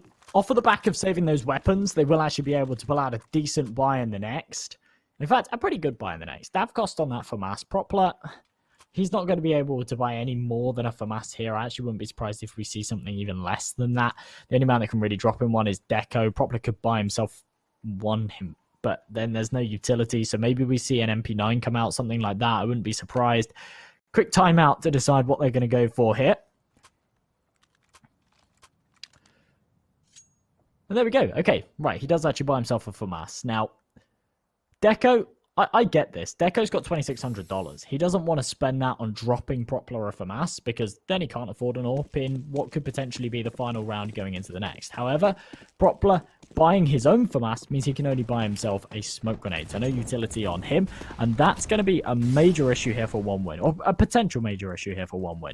As Nemiga, they've got a full belt on pretty much every single man. They're deploying a hell of a lot of it early just to apply pressure here onto this A bomb site. And it looks like they're going to burst out off of it.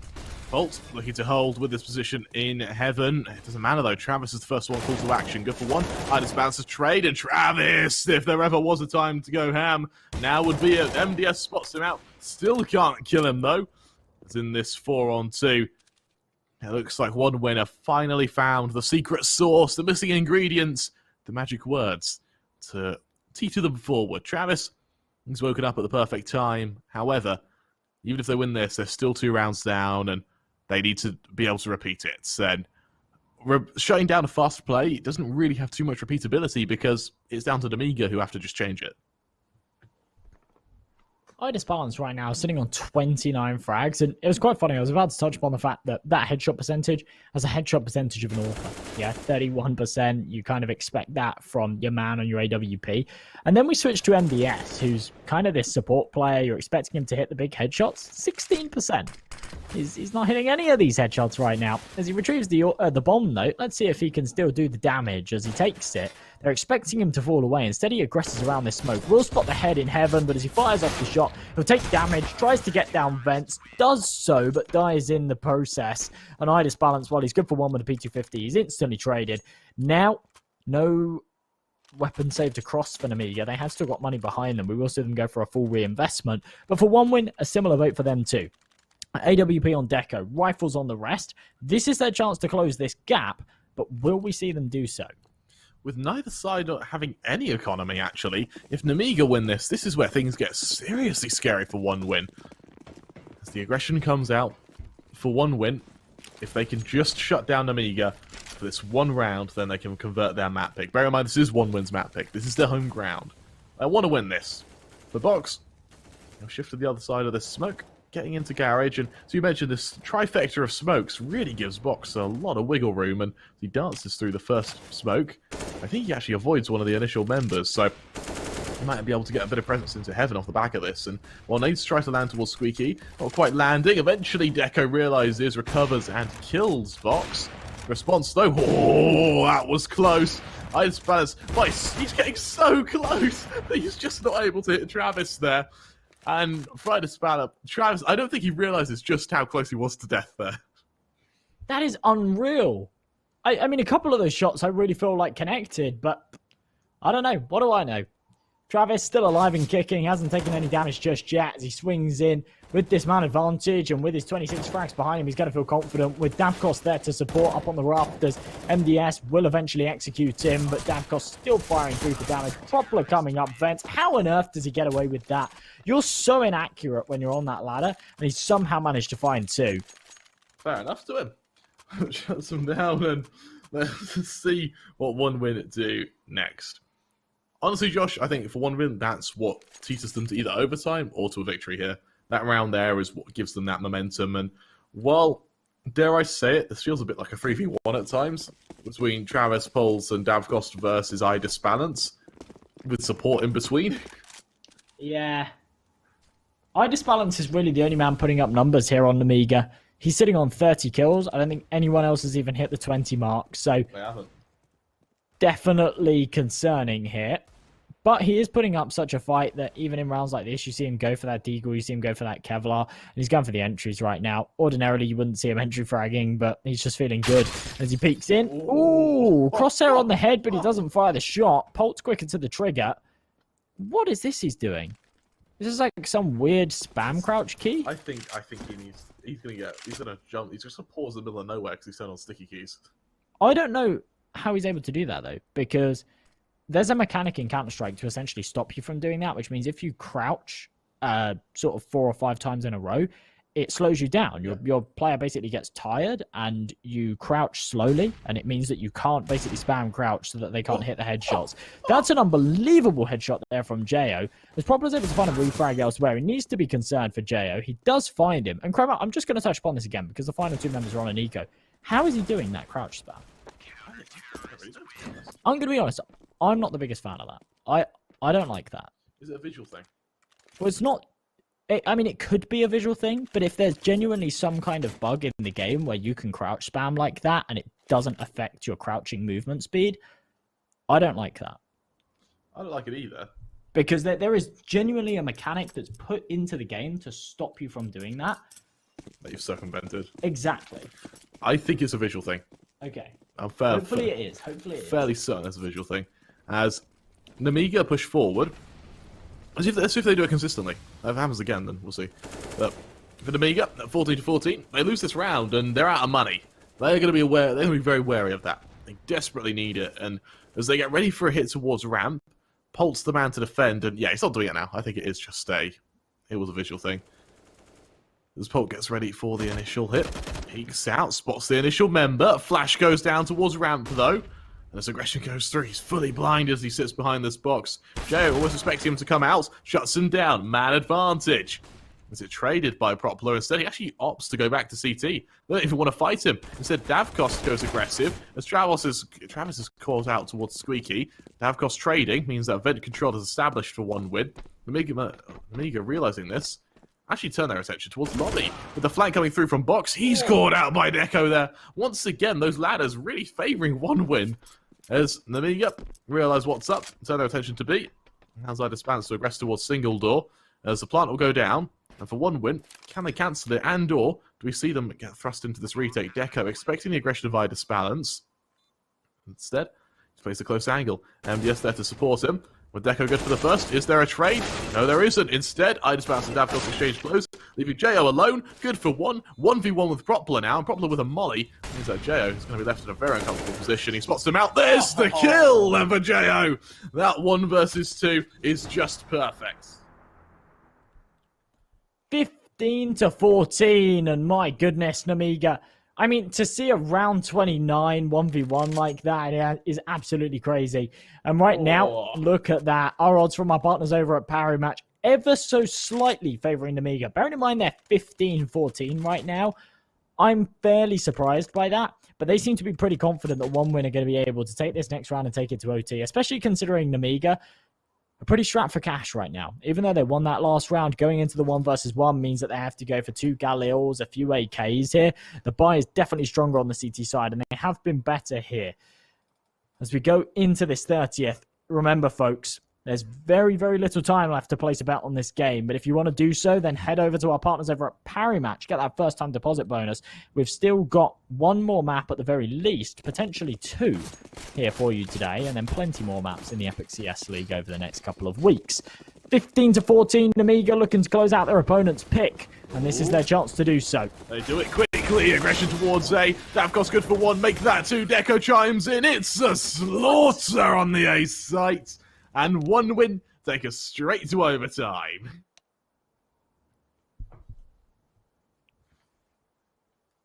Oh, wow. Tantrum's been here all day. I said I had 9k hours about 5 hours ago. That is mad. Yeah, fair enough. Respect you for making it. Yeah, this has been a hell of a long day. Thanks for joining us with it.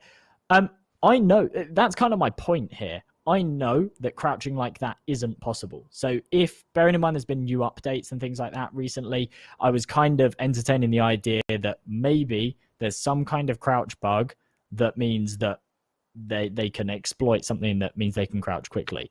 Now, bearing in mind we're watching from GoTV and then we're streaming that, it's more likely that it is just a visual bug, but I'm just saying there's potential that there was some kind of bug and that he was abusing that, and I was just talking about that. But anyway, 15-15, we're going to go to overtime, folks, and I really don't know who's going to be able to take this in OT. Both teams have been pretty strong on either side. Nemiga, they've impressed me, but every now and again, they've kind of come in with a really weak round, and I've been surprised by it.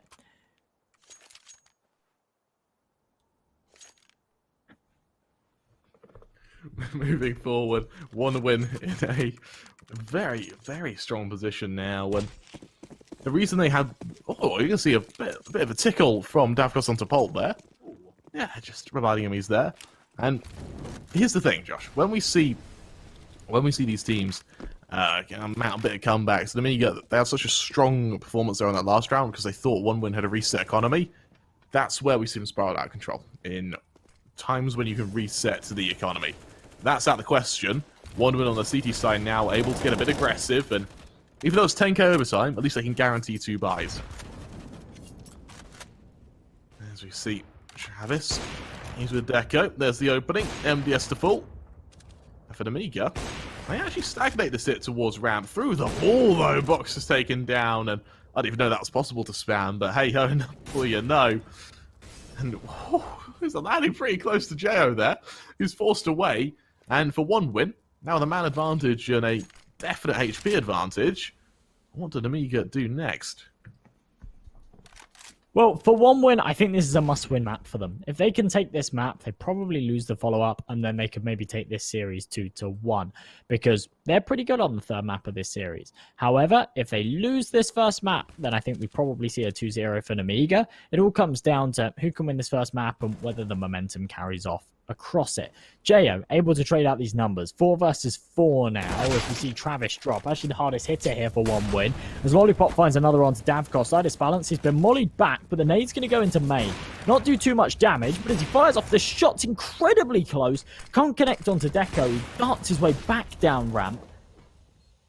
But for Deco, gets himself back up vents. Man advantage here for one win. And as he can't hit the flick, we'll see Nemiga solidify this one and probably take this round win and take the first map of OT. For Polt, in a 1v4, he just backs away. Realises that would tank over time. Saving's what you're after. And, well, for one win, that's something they're going to be pretty damn happy with. Or, sorry, for Nemiga, something they're going to be pretty damn happy with. Considering they were a man down, they just hit a site, they go 4 for nothing, and get that bomb, get that round, and go 16-15 up. For one win, what's the response? Well, I guess they could go for a reinvestment here, but they're by down to 0, and for Nemiga, if they convert this round, then they're going to be in a very comfortable position moving forward.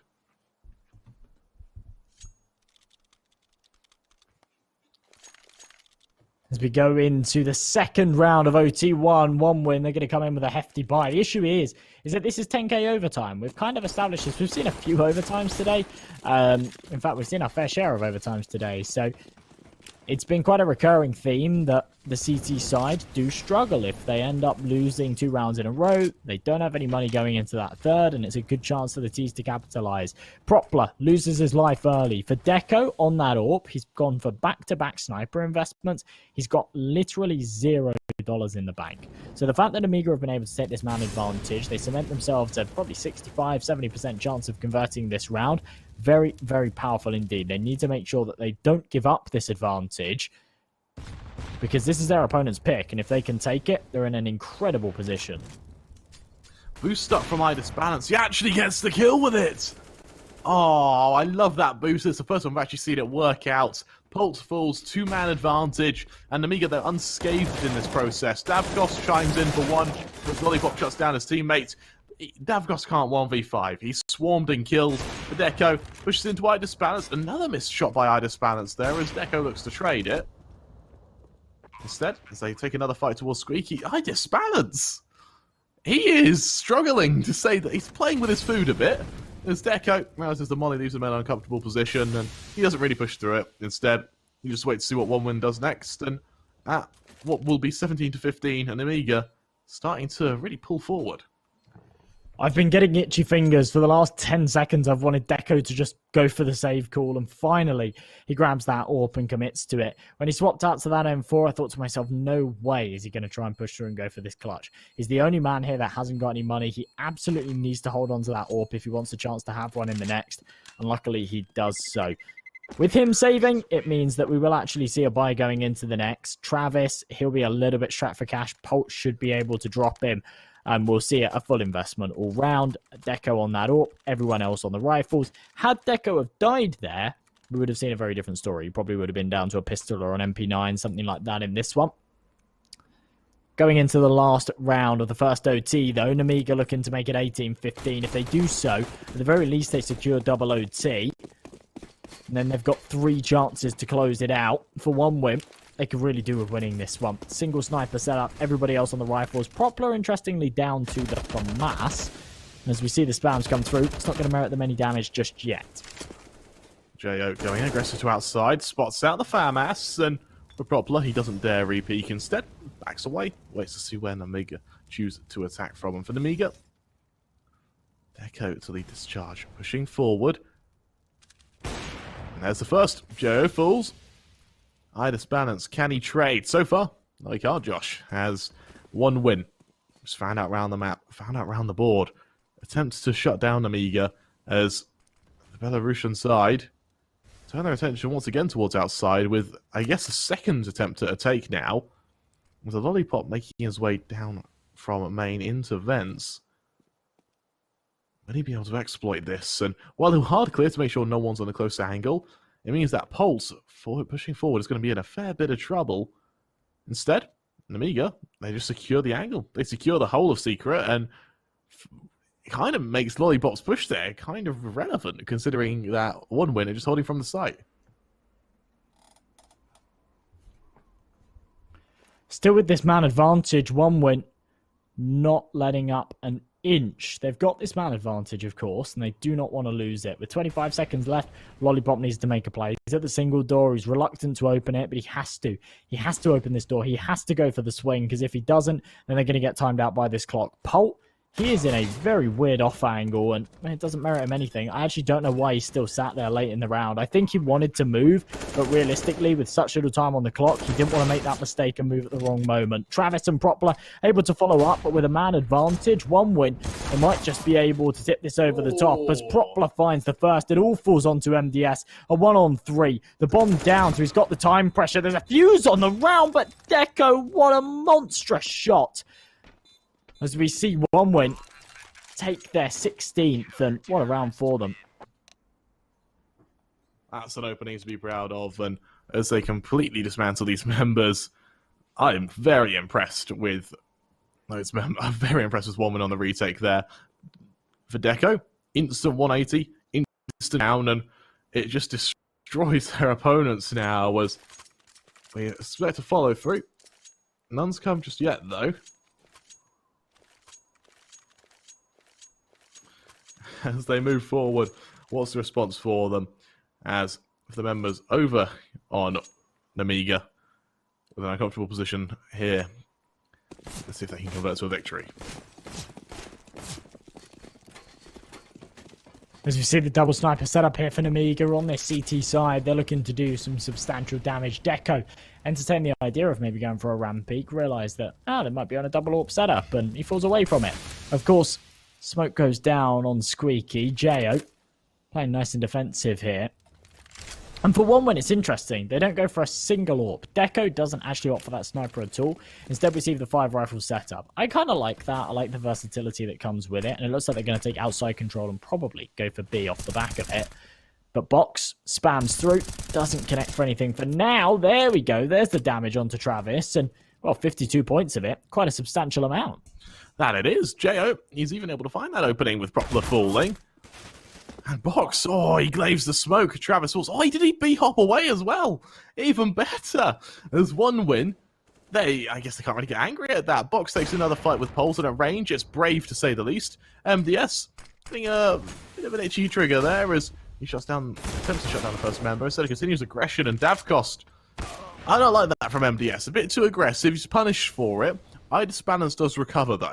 Into a 4-on-2, and with Polt shifting forward towards outside, the man to worry about will be Box, positioned further, as deep as he can into Garage, but it hasn't confirmed a kill at all yet, and instead, the man we're really waiting on at the moment is going to be what Deco chooses to do. Without an AWP, he is down to just a rifle, but Polt's opening should spur him on.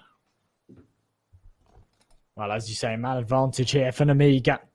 Remember, 19 is the magic number. 18 would secure them double overtime. And for Deco, he's not even going to be the man to take the first contact. Instead, it's Polt taken down by Jo. Lollipop on the site will swing, get the timing to perfection, and they will secure the 18th. So as I say, folks, 2 chances to close here. If they take it to 19, they'll take the map over the top. If they lose the next 2, then we'll see it go to further rounds. 1 win, just about enough money to go for another buy here. Deco on that AWP, everyone else on the AKs, full belts of utility on every man, and Travis will follow suit with that one. Over on Nemiga, similar stuff, however, they've got that secondary sniper on MDS, who has had a bit of a quiet game, especially compared to Idis Balance, who is farming right now. 34 kills to his name, and he looks to extend that gap further as we go into round number 35. Yeah. Let's see what they can do here. Here's the thing. Idis Balance actually slowed down quite a bit. He was on 30 kills at the start of round 25. He's now only got 6 other kills since then. And as we see nades go out towards outside, 1 win. Have set their gaze towards secrets. And Well, they're a bit slow with this initial attack. Nemiga, maybe out of pure excitement, have actually drained all of their aggressive util, bar a single nade onto MDS, and as Propler gets ready for a hit towards Garage, Box realizes that he may soon be called into action with these approaching members. Luckily for him, so the attention for Nemiga is sent towards B. Jo, he's now that man who has to rise to the mantle. Last time we saw him on this angle, he got 2 quick kills.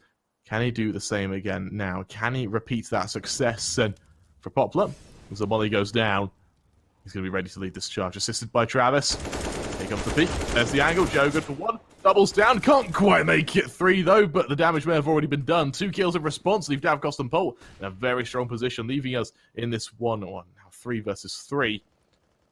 Players towards outside, though. Polt onto widest balance. Traded out by Lollipop. 2v2. MDS waiting for a follow-through. None comes still, and as MDS shuts down Davkost, it's all onto Deco. 1v2, planted centre sight. He can't peek left side. He's got to hold right, and as he pushes forward, MDS redeems himself with a very quick shot onto Deco there, reacting instantaneously to the swing of his opponent, bringing Nemiga to 19 as they take a victory in map 1. I mean, realistically, if there's anyone I want in that clutch position, it's definitely Deco, but an incredible shot there from MDS, who realistically has had a fairly quiet game. Impressive stuff there from Nemiga. The fact that they're able to win OneWin's best map, I think really does set the precedent for the rest of this series. As we go into map number 2, I think Nemiga will definitely beat the favourites. However, a nice contentious one to kick off the final series of the day. What do you think about that one, Kramer? I'm really impressed by either side. I think that we're going to have a very entertaining series on hand, and I frankly can't wait for Dust 2. We'll be back in about 5-10 minutes. Don't go anywhere.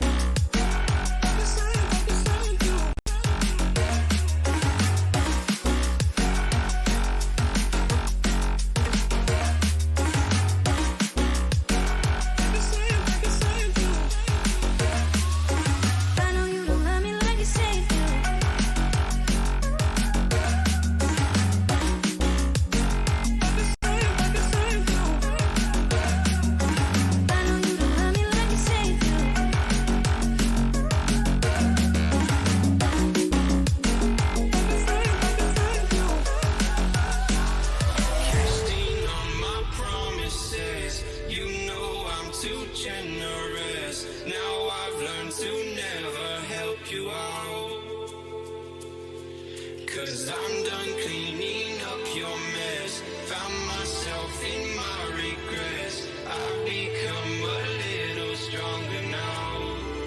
A little stronger now. A little stronger now. A little stronger now. A little stronger now. You cashed in on my promises. You know I'm too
Open eye, feel the waves cut through me.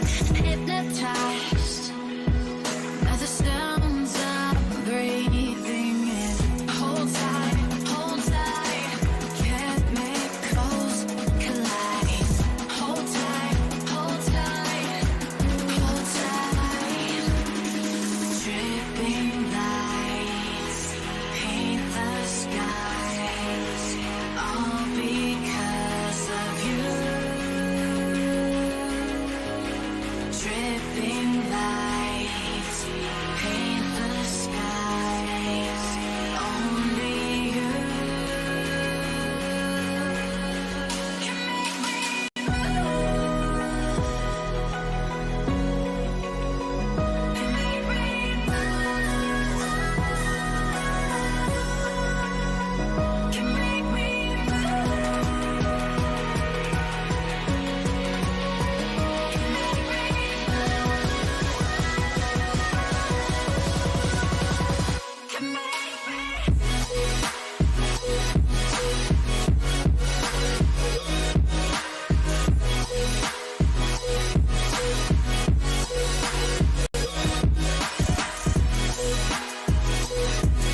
storms we chase are leading us, and love is all we'll ever trust. Yeah, no, I don't wanna waste what's left. And on we'll go, through the wastelands, through the highways, till my shadow turns to sun rays.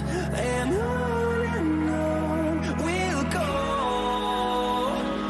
through the wastelands, through the highways, and on we'll go.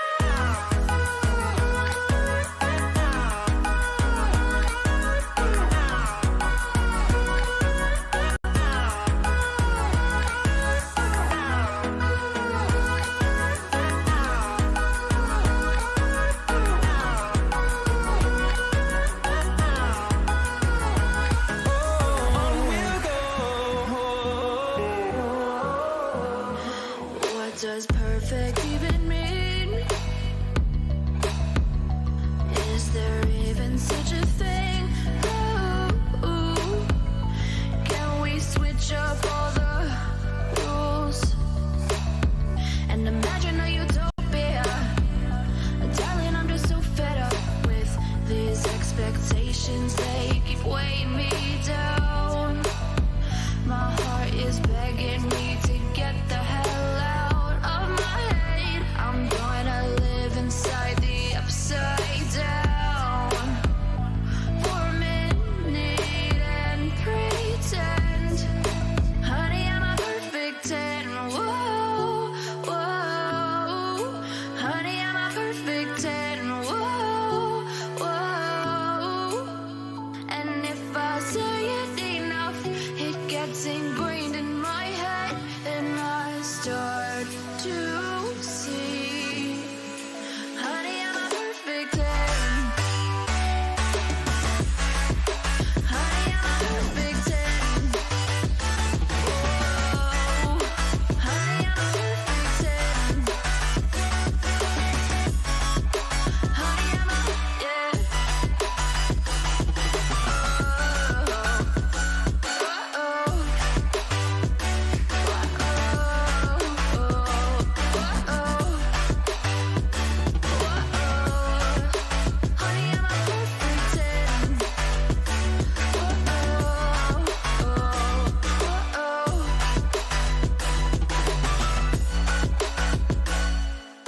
I'm on my own, broken alone.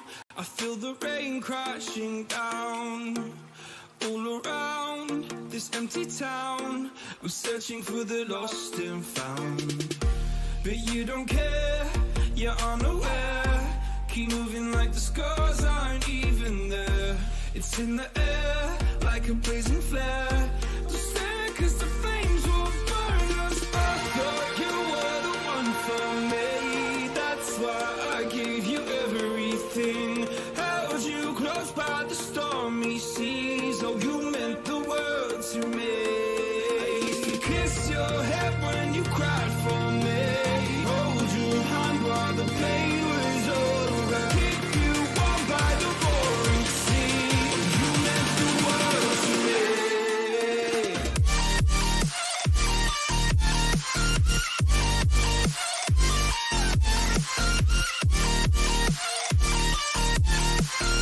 You meant the world to me.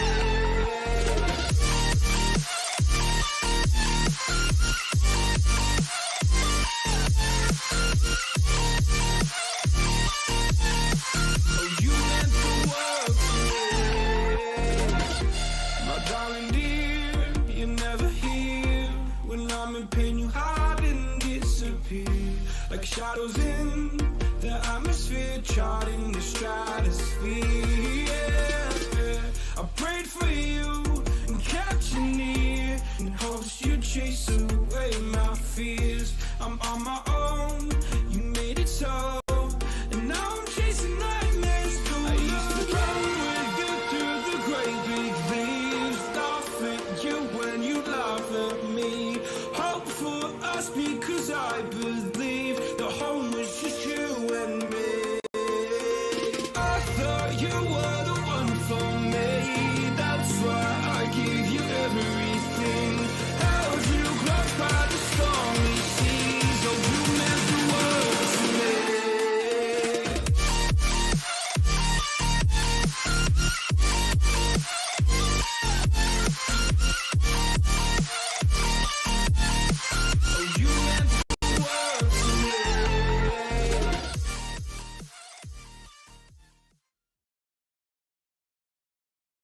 There are only a few seconds to close this round. A headshot. Nice.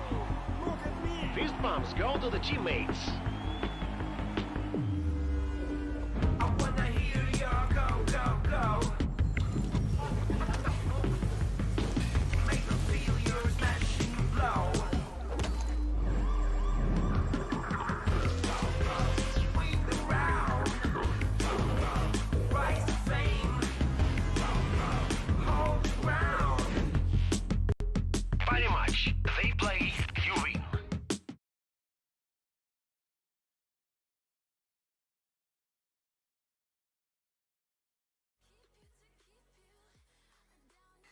Do apologise for my co-caster's incompetence in muting our mic and forgetting to unmute it. We're back with Nemiga versus One Win. Nemiga having taken the first map in overtime with One Win's map pick. We now move on to our second map of Dust 2. It's going to be Nemiga's map pick, and here's the interesting thing. While they're good on it, it seems that both teams just lose to 100 ping gods on Dust 2. The only times One Win have lost have been to 100 ping gods in 3 different tournaments. Since then, they won against NASA and Crow Crowd, but does it equate for the damage that's been done by Nemiga, who were on a massive win streak on it, losing to Forza, Spirit, and 100 ping gods? Losing to Forza and Spirit, I kind of understand that. Yeah. 100 ping gods, like, that's interesting, and I can't help but think that maybe this could be where One Win upset a little bit. I mean, potentially, we'll have to wait and see. 100 Ping Gods, that's kind of an interesting one. I mean, they're a team that I know are pretty good on Dust 2, but they're not, like, notoriously insane at Dust 2. They're just a bit of a dark horse, I think, across the board. They're actually a really good team. I had the chance of speaking to some of the guys from 100 Ping Gods a little while back, and I always thought they were Augulus. Now, this is a bit of a fun fact that I don't think many people know. I always thought that 100 Ping Gods were just an Augulus mix. Turns out 100 Ping Gods is actually the team of like a Kazakhstani YouTuber. He's got like 1 million subscribers, and he funds the 100 Ping Gods team. So it's like they're not an organization, but they're basically his team that he just funds, and it's like his little project, and it's kind of cool. That's really cool. Damn, all right. I guess 100 Ping Gods is related to his name then. Possibly. I don't actually know what his name is, sense. but yeah, that's what they told me, so that's kind of cool. That would make a lot of sense. I had all pieces together now. Yeah. Of course, moving forward for Dust 2, this is where things get scary. Because a little bit, yeah. Nemiga, they're looking to take the series 2-0. One win. Nuke was head and shoulders their best map here. The fact that they lost it and now moving to Dust 2, Deco isn't really showing up. Idus Balance certainly is. Where do they recover? Where do they pick up the slack from Deco? Because, well, Davcost and Travis, sure, they were good. They weren't making up for 2 players good. And unfortunately for Idus Balance, or unfortunately for One Win, Idus Balance, he was more than happy to make up for MDS there because he just delivered. Yeah, I mean, I want to address 2 points here, right? Firstly, Deco wasn't too bad last game. Deco wasn't really the man to blame. He wasn't putting up his crazy performances that we're used to seeing from him. And I think that that's definitely what One Win needed. One Win did need one of his like crazy performances, but he wasn't doing bad. He's definitely not to blame. There were a couple of players there, not going to say any names, that were slacking a little bit. And I think that that's really the reason that they lost. However, I just want to address the fact his HLTV rating is 1.32, which is absolutely insane. That's literally the highest HLTV rating I've seen from a professional player across a significant amount of maps. Sometimes you see players that have had like a couple of games on HLTV on record with a rating like that. The fact that he's got that across like hundreds of maps is absolutely nuts. Here on Dust 2, One Win able to open things up with a good headshot onto Jo. Box able to trade it though, so we come into a 4-on-4. And as they burst onto this A bomb site, they're going to get a plant at the very least. Moving forward, there's Travis ready for the initial member, and to just catch out, first one, Nidus Balance dig down in the process, both members trying to get an impact, and it's messy. Nidus Balance good for one. Oh, he doubles down at that. MDS good for one more. Brockler suddenly left alone in a 1v4. Look at how low everyone is on Nemiga, but it does not matter. They come out on top with the kits. We see a quick securation of the round as Nemiga, and they go 1-0 up with a beautiful recovery. And collectively, with 41 HP across 3 players. That's absolutely nuts. That is absolutely crazy. We see them take the round. They keep 3 players alive as well. Pretty impressive. Nemiga, that's quite the statement to make. Bear in mind, they lost the the initial gunfights. They lost the initial bomb site as well over on A. That's a really, really impressive retake. We see people spamming that Entropic logo in the chat. Graham, we were talking about it earlier. I want a McDonald's sponsorship. We don't want a McDonald's. No, I want a McDonald's sponsorship. You'll become a 28-stone diabetic. That is probably not something I can live with. However, I don't think that I will become a 28-stone diabetic. I think I'd be reasonable. You do have the metabolism of a demigod. Exactly. We see Nemiga control towards short this time, and with Jo pushing towards lower tunnels, they'll figure out pretty quickly that one winner out towards long with no money whatsoever. It means that they've got Galil's armor, and that's it. There's a single smoke on Propler, but that doesn't equate for much. And the second that flash goes down, Box, all it takes is one man to shoot, and he'll know the entire positioning of the enemy team. That's already been done by Nemiga now, who, look at this rotation. They're acutely aware it's a hit towards long. They just set up and get ready to stop it. One win being too slow with their attack and now about to be punished. Does the smokes go down? Well, MDS, good for the first. Is there a trade so far? No, there isn't. MDS makes it 2. Well, it's to make it 3 onto Deco, who continues his fight. And while the Mollies continue to keep them at arm's length, it's down to MDS, who continues chiming in. Holt eventually finds 1, but for 1 win, that was a really slow attack. That was punished beautifully.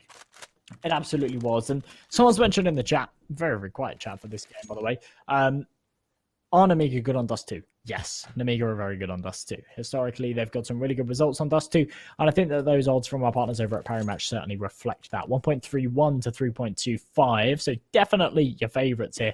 And especially after taking that pistol round, the initial 2 rounds off of it, they look in a very, very powerful position. Over on 1 win, we're going to see a little bit of a half buy, but not too much behind them besides the Deagles. However, the Deagles are able to get the mileage. Before we go too deep into this round, though, remember, folks, if you want to place a bet on this match or any other match here in the Epic League CIS RMR qualifier, and make sure you head over to Parimatch to do so. Click that banner down below, get that first time deposit bonus. Definitely something you don't want to miss. As we go into round number 3, though, 1 for 1 either way. Polt on low HP, but these Deagles certainly doing some damage. This aggression, it's working beautifully for them. Deco making his way up to a short, and as he attempts to spot out this initial member, Idis Balance, the man to stop him, sees the play up, rings out a few shots, and while they're subtle, they're there to keep him away. It's a deterrence, if anything, and for 1 win, because they do only have a single smoke, they need to hit somewhere where aim is what rules, and short's a pretty good call for that. Idis Balance, he doesn't have any util to stop them either, but he does have the spot lollipop. But once again, an MP9 doesn't really account for much here. Idis Balance sees the push, gets ready for the fight, spots out all 3 members, and while he tags every single one, he can't kill them. And so for 1 win, this may secure a sight, and with every member on low HP, means that the nade is perfect. Prop up, the plant's cancelled. And with MDS chiming in once more, Lollipop pushes forward, spots out the initial man, nice kill onto Davkos, tries to double down instead. Deco in a 1v2. Yeah, he's done a bit of damage, all things considered, but as MDS finishes the job, 1 win with a bomb plant means that next round it's going to be fairly beefy. Well, not a bad round there at all from 1 win, given the fact they didn't have much behind them. To get the bomb plant, to get 3 kills, it's not bad at all. However, we are going to see Nemiga pull out a decent investment going into this one. And do you know what I love, Grammar? The Moobot. When the first time I saw it, I thought it was actually just like somebody, even though I know it's Moobot and it's a bot, I thought that there was some kind of thing that you could activate when people were being toxic to say, be positive, yeah? But that's not the case. Moobot, every now and again, would just put a message in the chat reminding everyone to be positive. And I like that. Yeah. That's good. Be nice. Be positive, folks. Be nice, be positive. Be nice. Yeah. Quite like that. Nice message to spread. Good on you, Moobots. Because sometimes people are really mean. They are really mean to us. Really mean to us, really mean to the teams. A lot of people don't realise that. Both players and casters, we're human. We are human. We are real people. Oh, we're dancers. All right, moving forward. 1 win as the smokes go out towards mid. Deco, can he stop Lollipop? Well, that's a good question, Josh. Can he? Jo, his aggression towards tunnels means that there's a lot of emphasis on this attack towards mid. Lollipop good for the first. Travis, body goes down. Propler tries to trade. It can't quite do so, though. And instead, let's use Jo in a 1 versus 3 for the site. Sure, he does have the rotation of box to try and make it a bit easier for him. As Davkos shifts forward, he's caught out, and that was the man who had to go huge. Him and his inability to get the kill means that for Jo, losing his head there, maybe getting a bit too confident. As Deco and Propler, the last 2 members left standing, are just going to get this plant. And for Nemiga, it does thrust them straight into a retake, but can they cancel out properly on the cross? We see a disconnect on one win. Oh no, the technical timeouts, Josh, they return. Oh, not this again. As we see the smokes go out, the flashes go down. The Nemiga bracing themselves and preparing for the hits towards B. Well, the fact that Deco was actually in tunnels with that bomb means that they can get onto that B site, play for the afterplant, and they've got a bit of an advantage here with Deco on that angle. He will find the first video. Oh, but he re-picked. I thought he was dead to rights, but Box can't hit the shot. The left eye versus the right eye. Peak doesn't bless him at all, and Idis Balance doesn't want to fancy his chances. He falls away. One win, they're going to take their first round, despite the fact that they had a 2-man disadvantage at the start of it. Really, really incredible stuff there from them to take that site and hold it as they did. And wow. We'll see the reconnect here from one win, so I think it was just a quick restart, maybe. I actually don't know what it was for, but presumably just to fix some kind of little bug or something. I don't even think we'll see a timeout. For anyone that's wondering, earlier on today, between the Akuma versus Gambit game, we saw it was 2 hours, 50 minutes, something like that, for one map, because Jackie was being DDoSed, and we kept having to go into technical pauses every single round. Jackie were basically DC. We had to go into a technical pause. It went on forever.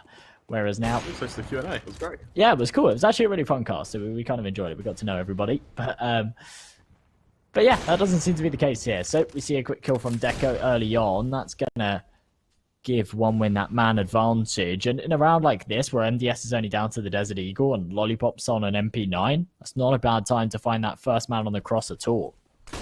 Bolt flashed in towards mid. Lead that charge. Doesn't do so straight away, though. Instead, for the Lollipop, can he stop Travis? At the moment, no, he hasn't. Instead, Nemiga expecting further presence towards mid, and while it's considered, it's not shown. Instead, we see one win make their way up from short, and they actually haven't really moved from this initial set piece. Now they get ready for his towards short, but Box has read this really damn well. For Nemiga, it's going to be a flourish defense, and while they are flush with weapons to stop them, you need to bear in mind that for MDS, he's only got a Deagle. For Nemiga, they are really relying on these weapons to tick them through, because they've not got much utility, and while a couple of flashes help them, they won't stop their opponents. And as the flashes go down, here's the attack. Jo, as he split out the first member, as the flashes continue to land, he needs to be very damn careful now. Travis swings wide, Box falls, trade there by Lollipop, and while he does attempt to follow through, he still hasn't hit that kill. Instead, Davros good for one. The orb of Jo misses the first shot, traded out instantly, and for MDS in a 1v4, he too falls. And for Nemiga, I'm not quite sure what they were trying to do there.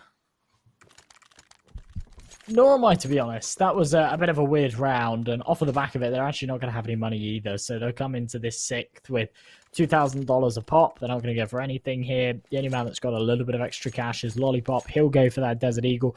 I wouldn't have been surprised there if he'd held on to it, bought an up for Idis Balance in the next, but no, that's not the case. We're going to see Rifles going into the follow-up. Jo maybe over-investing a little bit with that CZ going down to 1,500. He really needs to find a kill here, otherwise he is going to struggle for the util in the next. Lollipop looking to try and find this opening pick on short, holding lower tunnels. If he peeks into Travis, maybe he can hit a lucky headshot. Maybe he takes one himself. With 30 seconds already expended, Lollipop's actually going to fall away. Nemiga, they are not in a good position in this round, and we'll probably see the scoreline tie up. Lollipop expecting the players towards mid, brings out a few shots to try and bait them into Jo. It doesn't work. Instead, the molly lands anyway. Deco shuts down Jo. There's the opening, and for one win, that should just lead them. It should pave the way for them, really. There's no actual way for them to respond with the players over center site on A. It's just Idis Balance. The flashes go out. Here's the push. Idis Balance, he prays for timing. Lollipop, 2 quick kills, though, suddenly puts things into contention. But with a trade from Deco, Travis, and Davkost, Box finds himself alone. And for a moment, what looked like a glimmer of hope, a breath of fresh air, turns into a bit of a nasty gale. As Box just pushes forward to the other side of this smoke, he'll be quickly killed. And for one win, there's the equalizer, 3-3.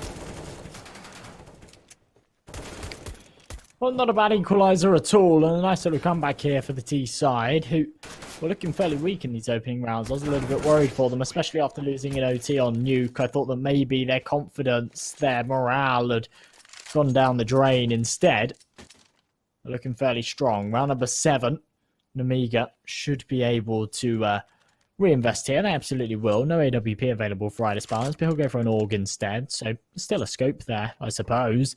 For Deco on the other side of things, he's got that sniper, and he is actually leading the charge on the fragging. Of course, MDS there with him, 7 kills apiece. He might be able to extend this further with that premium sniper in hand. And oh, what an opening there from Polt. Really, really snappy headshot to kick things off. You got to remember, this is Nemiga's pick. They heavily favour this map over One Win, and I think they do ever so slightly favour the CT side as well. You know what's interesting about this crab map? This is Nemiga's pick, and One Win have actually chosen to start on their T side. Now, I always say to you, I do favour my T side here on Dust 2, but you don't normally see that at a professional level. I don't know, they almost always pick into starting on CT. It's kind of something I've only just realised. Would you rather start on your T side for a lot of games? I don't know if I'd rather start on my T side, but I do favour my T side. So I suppose technically I would rather start on my T side because that gives you a guaranteed opportunity to play 15 rounds on your favourite side. That's why people choose to pick one side rather than the other, because if you're better on one side, you're guaranteed 15 rounds on it if you pick it in the first half. Whereas if you wait for the second half and then you have a rough first half, you might not be able to play the full 15 rounds in your second half. You might be 10-5, 11-4 down at half time, and you might only be able to play 5 or 6 rounds on your better half. Well, One Win, looking to execute out towards short. There was a rotation in the nick of time up from long, but it doesn't matter as Davcost. Oh, Davcost, I apologize. Deco shuts down the first member. J-Up, he's the one to respond to Davcost. 4 on 3. Box spotted towards long means he just has to back away and save. I actually quite like the fact Nemiga are saving here. One Win, they do take the lead at 4-3, but Nemiga showing that they have the bigger picture in mind as they just back away and play for timing now. There's no utility here for Nemiga or One Win, so going for a retake would be almost impossible. There's no kits here for Nemiga either. So whilst they're on a buy, it's really not got much behind it. I'm not surprised that they go for the save call here, and I do completely agree with it. If they had kits, if they had util, maybe I would like them to entertain the idea of going for a retake, at least attempt it. But in this scenario, I think they've definitely made the right call.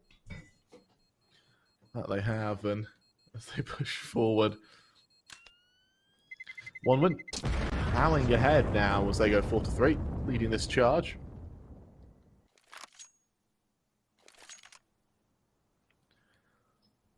As the buy comes out, I like the fact we're seeing a timeout though by Nemiga. They didn't really go for them on their initial CT side, did they? On Nuke, they kind of stuck to what would be their T side, and they was about 1 or 2 timeouts on their T side. We hit the CT side now when we see their first timeout, so nice to see that Nemiga are actually setting the pace again. But is it enough? Well, I don't know if it's enough. They've definitely made the right call to utilize these timeouts. Of course, when you're on your CT side and things are going back and forth, it's very easy to just forget about them. You have got 4 to work with, though, and with a 30-round game, you split that into quarters. You're looking at using a timeout sort of once every 7 or 8 rounds. So the fact they're using one on round number 8 definitely makes sense. It is a half buy, though, interestingly. Despite the fact that they managed to save 3 rifles, they only go for the deagles around it. You'd kind of expect in a scenario like this for them to go for a full investment. If you save 2 rifles, absolutely justify going for a couple of pistols around it. Saving 3, I would expect them to drop a couple of FAMASs here, but they don't opt for it. Instead, they keep around this 2k mark. They'll be on a buy in the next. I kind of like this from Nemiga. This is actually kind of cool. However, it will more than likely merit One Win a 5th, and especially with Travis hitting shots like that. Boosted up onto the blue container, bouncing between his opponent's head and that actual higher up angle. And Idis Balance, he's mollied out the corner, and he either has to sit and burn in the flames or take the fight where he knows he's going to lose it. I actually love that One Win, even in a 5-on-2. They all stack together and they all watch the angle knowing there's probably going to be a player there. For Pulse, it should be a quick kill onto Lollipop. That it is, and at 5-3 up, Nemiga, it was an eagle buy. They're expecting to lose it anyway, but for One Win, now that they've established this lead, can they hold it? Or when we see Nemiga move to this full buy, double up setup comes out, will it topple One Win? We'll have to see. The thing is with this lead is it's a weird one because 5-3 you'd normally say that's pretty contentious. If it had gone back and forth, we'd be in a position where it doesn't really necessarily favour either side.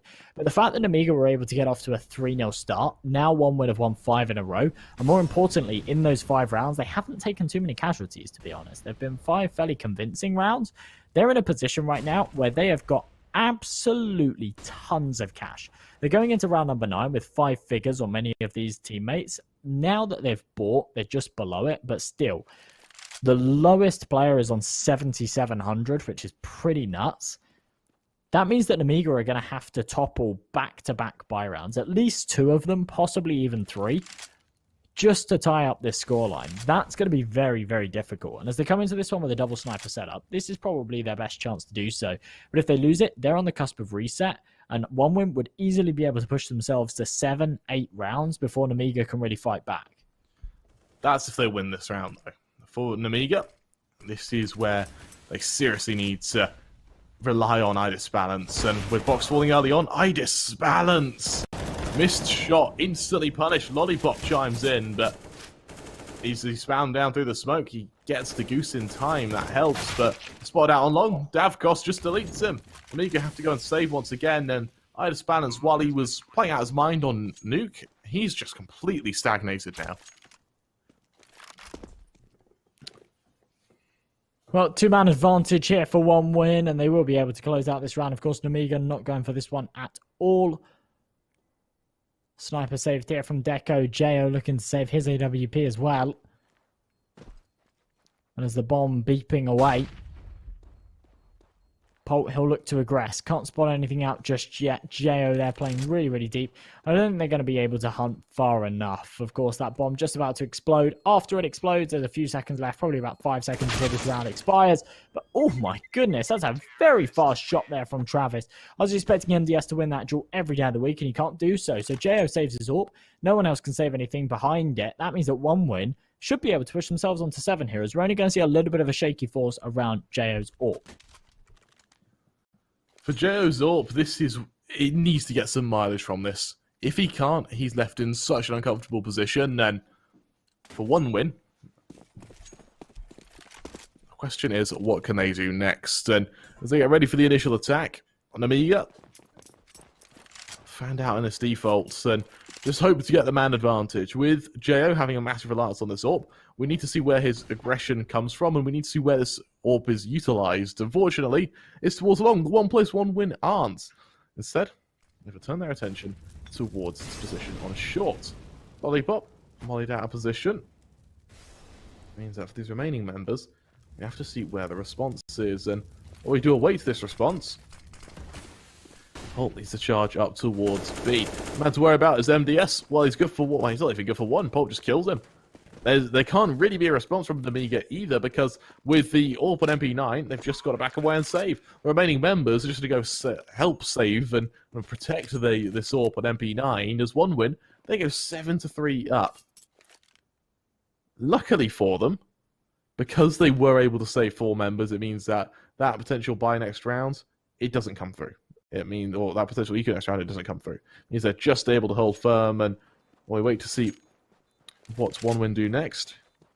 That bomb will go off, and we'll see a 7-3 lead established for themselves.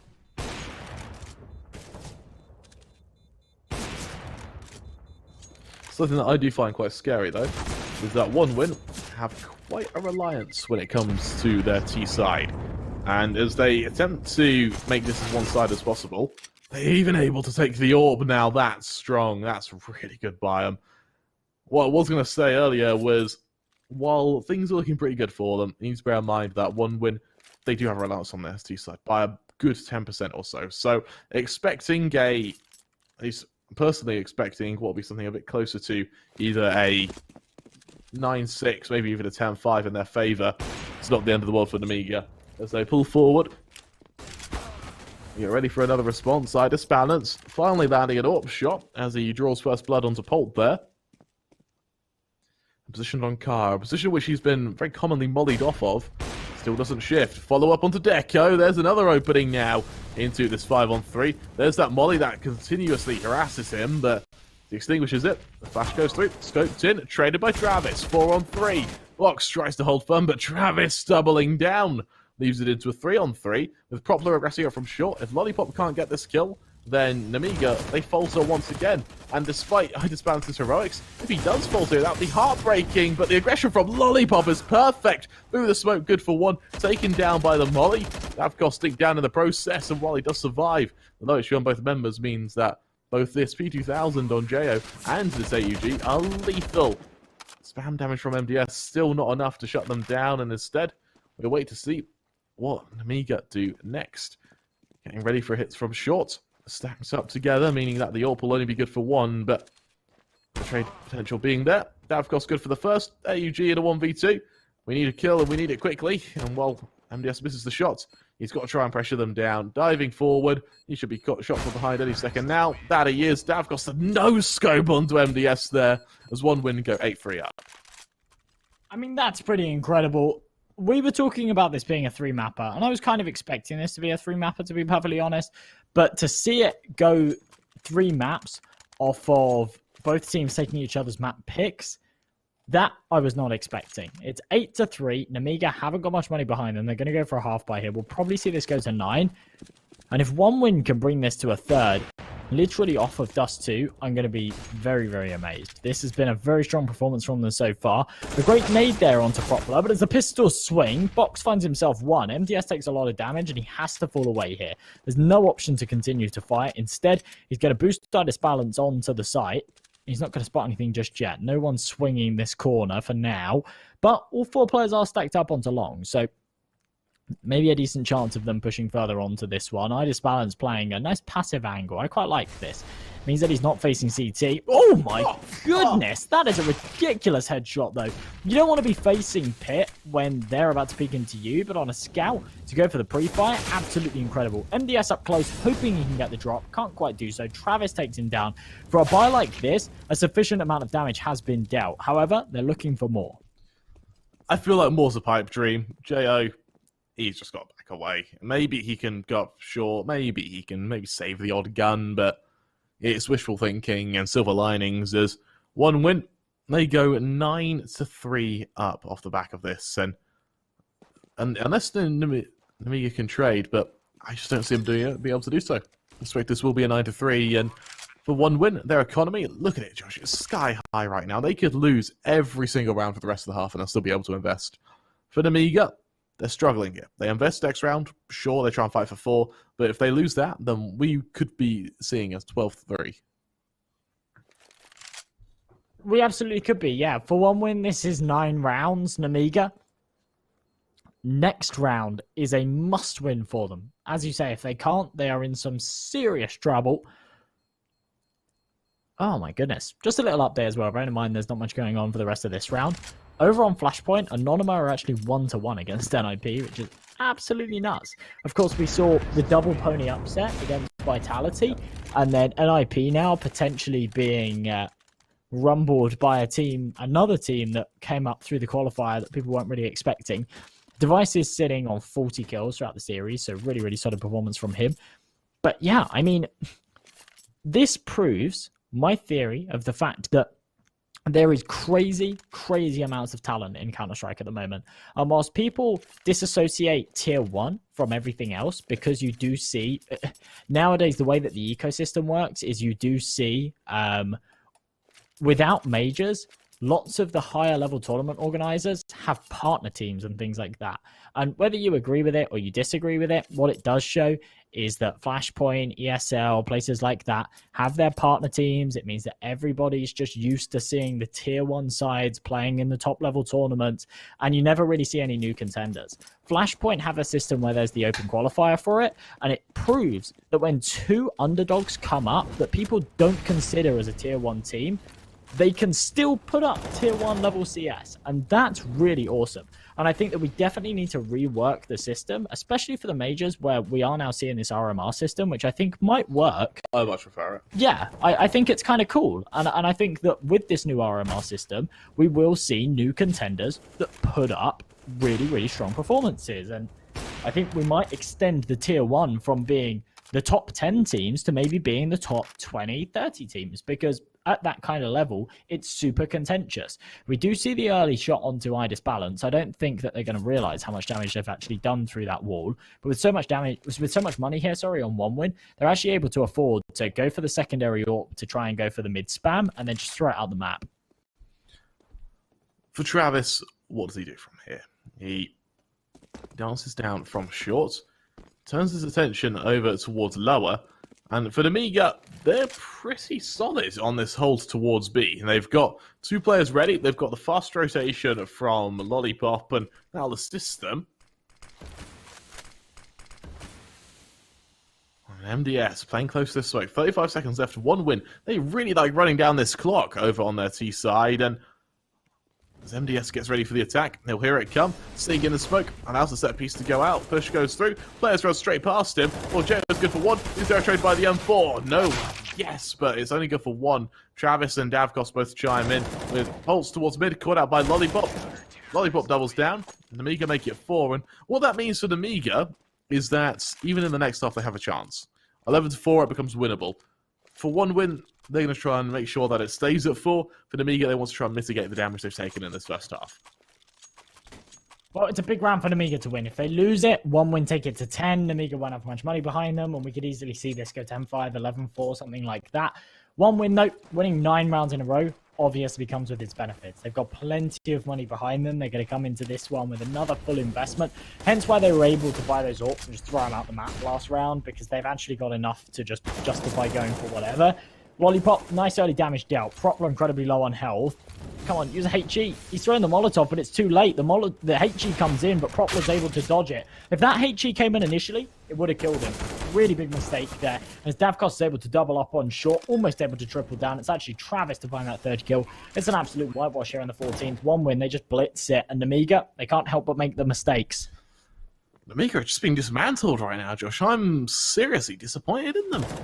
We see MDS shutting down Propler. I mean, it helps. Just see an AK saved, but for 1 win, as they go, what will be 10-4 up, Nemiga need at least 1 to make it doable for themselves, but even then, as MDS shifts forward towards T-Spawn, desperately trying to hide, but little does he know, Davkos on the flank, allows MDS to catch out the first, fairly clean from a snappy little headshots, but Travis hitting him down even lower. He's also caught out. MDS. Little did we know he's a little monster. However, from the flank, is he caught out? Yes, he is. That was close, and he doesn't save the AK. And we look at Nemiga's economy, Josh. We'll see it's not in a pretty place. For MDS there, any damage that he deals doesn't make a lot of difference. Frankly, for 1 win, they've got so much money that they can just reinvest. It was all about survival there. It was all about holding on to that AK-47. And as they're not able to do so, it's certainly worrying. They go into this next round, of course, Box down to that 5-7, Lollipop on an MP9. The ones that do have the rifles don't have any utility. And Nemiga, this could be an 11-4 half in their opponent's favor. That is definitely scary. As we see Travis just walk straight into mid. No one's here to contest it whatsoever. Jo behind the boxes. He's got MDS to support him from B heaven. But as the solo anchor on B, he's kind of bouncing between the two. He can't commit to a single angle. But as Lollipop finds that opening headshot, maybe it's a man advantage that they can work with. Secondary smoke goes down. 1 win don't want to fight any further. And in my mind, in order to have a chance at this game, Nemiga have to win this 15th round, and then they have to win the pistol. We need Idis Balance to start hitting his shots. This is really not a pleasant map for him. And while he does get ready on short, 1 win, they're running into expecting members. But if Idis Balance can't get kills, then yeah, we need to rely on an MP9 to 1v what would be 4 in this case for the site. And Idis Balance, there he goes, once again taken down. There's Lollipop to fall. And Nemiga, their CT side is awful. Well, Jo, sure, he shuts down Davkos, but it doesn't matter. It's all on to MDS now. What on earth? And he falls. 1 win, they take it 11-4. I don't know what's happened this half, to be honest. Nemiga, they almost lost Nuke, and I think that in their minds, they were kind of happy to lose Nuke on the basis that it was their opponent's best map. They ended up taking it over the top in OT. Now they've moved over to Dust 2, a map that they're really just expecting to steamroll, and they've not at all. They've really, really struggled. It's 11-4. If they win the pistol, then there's maybe a small chance for them. If they don't, then I think one win's still the show here. We end up going to a third map, and we'll decide the victor there.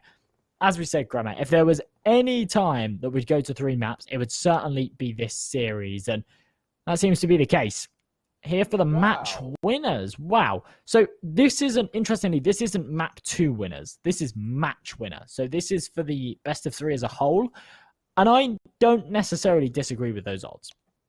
Now, you've got to remember, here on Dust 2, 1 win do quite heavily favour their T side. By quite a lot, actually. 56% to 39%. That's absolutely huge. That's a huge disparity.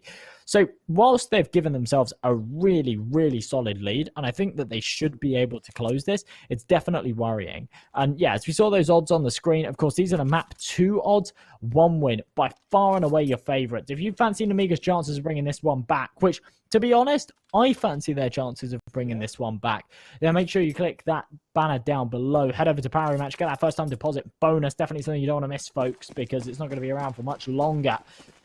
This map certainly coming to a close, and of course in the last series of the day, there's no opportunity to bet on any more Counter-Strike matches until what I think will be tomorrow, where we've got more Counter-Strike action.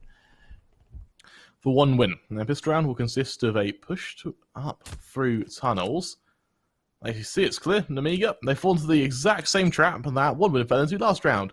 They're so slow with long control that 1 win just push, see it's clear, and then just stack the site. As here comes those smokes, here goes the flashes. The question is, Josh, is it enough? As for Deco, on the angle, we've got players on short as well, and for Pulse, good for 2. MDS to trade. Once again, was it enough? With Box trading once again. Box doubles down now. The dinks are perfect as MDS chimes in. It's all down to Travis in a 1v3. From behind, he finishes off the bomb, and well, it's retrieved by MDS. Box on low HP needs to be careful as well, and we actually see them just go straight to B. A really good read, actually, by Box there. And my worry, though, for MDS is he needs to try and get away. And as Travis continues to tap down this position, there he is, MDS. He runs. He tries to hide. He gets into CT in the nick of time. Travis pushes towards him. He spots him out. He tries to buy some time, and he doesn't even need to. Instead, he just gets the kill. That'll be 5 for Nemiga as they start what could be their comeback. It absolutely could be, yeah. Big round there from Nemiga. I mean, to be honest, right, for Nemiga, it's a big round. It's a really, really good round, and they recover nicely with those pistols. For 1 win, though, it's a bit of a strat to go into the pistol and to say, do you know what? We're going to get super aggressive on one side of things. If we spot someone in the B tunnels, then we go for the fast rotations to B. If we don't, then we push all the way through the T spawn, and then we just stack up on A because we know that it's going to be long control, which we've not contested so far. Travis, big opening headshot there onto Jo, looking to follow up. MDS here to trade it though, and as he finds the refrag, still can't finish off Travis. Flash is going to go wide, he's going to swing into prop play, loses his life and loses his AK. And 1 win, looking fairly scary here. Once again, messy by Nemiga. They push towards B. Pulse, if he can shut him down here, then it's over. Oh, he can't. Messy, punished. Box onto Pulse, leaves it down to Nemiga in a 3-on-3. Now, with a plant, it looks recoverable, but you need to bear in mind 1 win. With a force buy here, they can't settle for saving. They actually need to try and win this, and they lose it. They're down to an eco themselves, but as Lollipop backs away, he's going to be shot from behind here. Travis should quickly execute him. That's so messy, but Lollipop still engages him. Once again, another poor mistake from Nemiga. So decision-making is laying them down here. Aggression from window allows high disbalance for the first. Trade there. Box, no on HP. Good for another. Travis dancing around him. The bomb low. Is there enough time? No, there isn't. Nemiga make it 6, but I'm really not happy with them at the moment. These are some textbook errors they're making, and I don't know, it just doesn't feel like what we saw on Nuke. It absolutely doesn't feel like the Nemiga that we used to be honest. I mean, Travis, that was a kind of cool jump shot. You don't see those very often, but with no kit, he has no time and no chance to get that one done. It does go 11-6. It's not a huge amount of money here for 1 win, but off of the back of finding all the kills, there's no surprise to me that they do actually go for this force up. Round number 18. And we'll see 1 win Still in the lead, of course, by quite the margin, but this gap could certainly close. If OneWin don't pull off this force up, then they're certainly in trouble. Deco with the Galil deploys a weird molly. It's not going to merit him anything. Instead, Lollipop takes him down, but Travis on the trade. Travis's trade is really effective as well, because it means that he shows presence towards site, which delays Nemiga. He gets the kill, which delays him further, and he has the info, which should spur on players to come towards him as well. As the odd bit of damage is done either way. Fox leading this charge, and while Bolt flashed off the angle means he can't abuse a hole in the smoke. As Box dinked as well, desperately tries to jump up, and with OneWin actually right on top of this defense, there's aggression from Propler. Good for the first, as he hides on this site. Can he double down? Just waiting for the push, and with Travis to assist him. Nemiga, this is what happens when you slow down on your attack. Your opponents get dug in, and the AKs through the smoke just can't do enough. Box, it's a nice recovery, sure, but it's only for one, and out of ammo. Pulse also taken down. The Glock is just not enough, and as OneWin make it 12, this should be when Nemiga seriously start to sweat. Actually gets a dink onto Travis there as well, but unfortunately just not able to double down. Round number 19, OneWin. A hell of a lot behind them, and for Nemiga, they have to go for the force. They don't really have any option. They absolutely have to go for the force buy here, but there's not much behind it. We see Deagles, we see a PT50 on Box, Jo actually on the Julies. MDS, I think he's dropped here. I don't know who he's dropped, and I don't know what he's dropped, but he's not got no Kevlar behind him. Instead, the smoke, the two flashbangs, a Desert Eagle in his pocket. And Bolt able to open things up. All of that utility gone before it's deployed. That's very unfortunate. As we see Nemiga group up here in the B tunnels, it looks like they're going to go for a B execution with the flashes that they do have. But with two members posted, we're going to see Davkos tucked down, anti-flash, not going to be blinded by any of it. Pulp's able to follow up with the first. Davkos with one, but as Deco joins the party, it might be late, but it certainly merits him 2 kills. As OneWin take it 13-6. There's no money here for Nemiga. They're going to have to drop down to an eco. OneWin will make this 14. And I don't know whose game this is for the taking, as we're about to go into the third and final map by the looks of things. And Nemiga, they are looking weak. I don't know if this is fatigue. I don't know if they're just struggling on their own pick. But this is not the side that I'm used to. You said it perfectly. They've completely stagnated. And while we get ready for OneWin to brace themselves for another hit, it's just from Glocks. And these Glocks, sure, they'll attempt to get a bit of mileage done. Deco dink down instantly. Is it enough? Yeah, it is. We see a trade there. Jo chimes in as well, but unfortunately the AUG at range is just a monster, and the nade finishing off Box as well. The blast forces the M4 back up short. That's just soul crushing, and Lollipop's Khalil gets another kill. I mean, they're making it costly for OneWin, but if OneWin go 14-6 up, they'll trade that any day of the week. For Polt, it comes down to this duel with Jo. Jo hits the shot, not quite able to do so. Polt finishes the job. Lollipop at a 1v2, low HP, finished off by Travis at 14-6. Look at the BM from Travis there.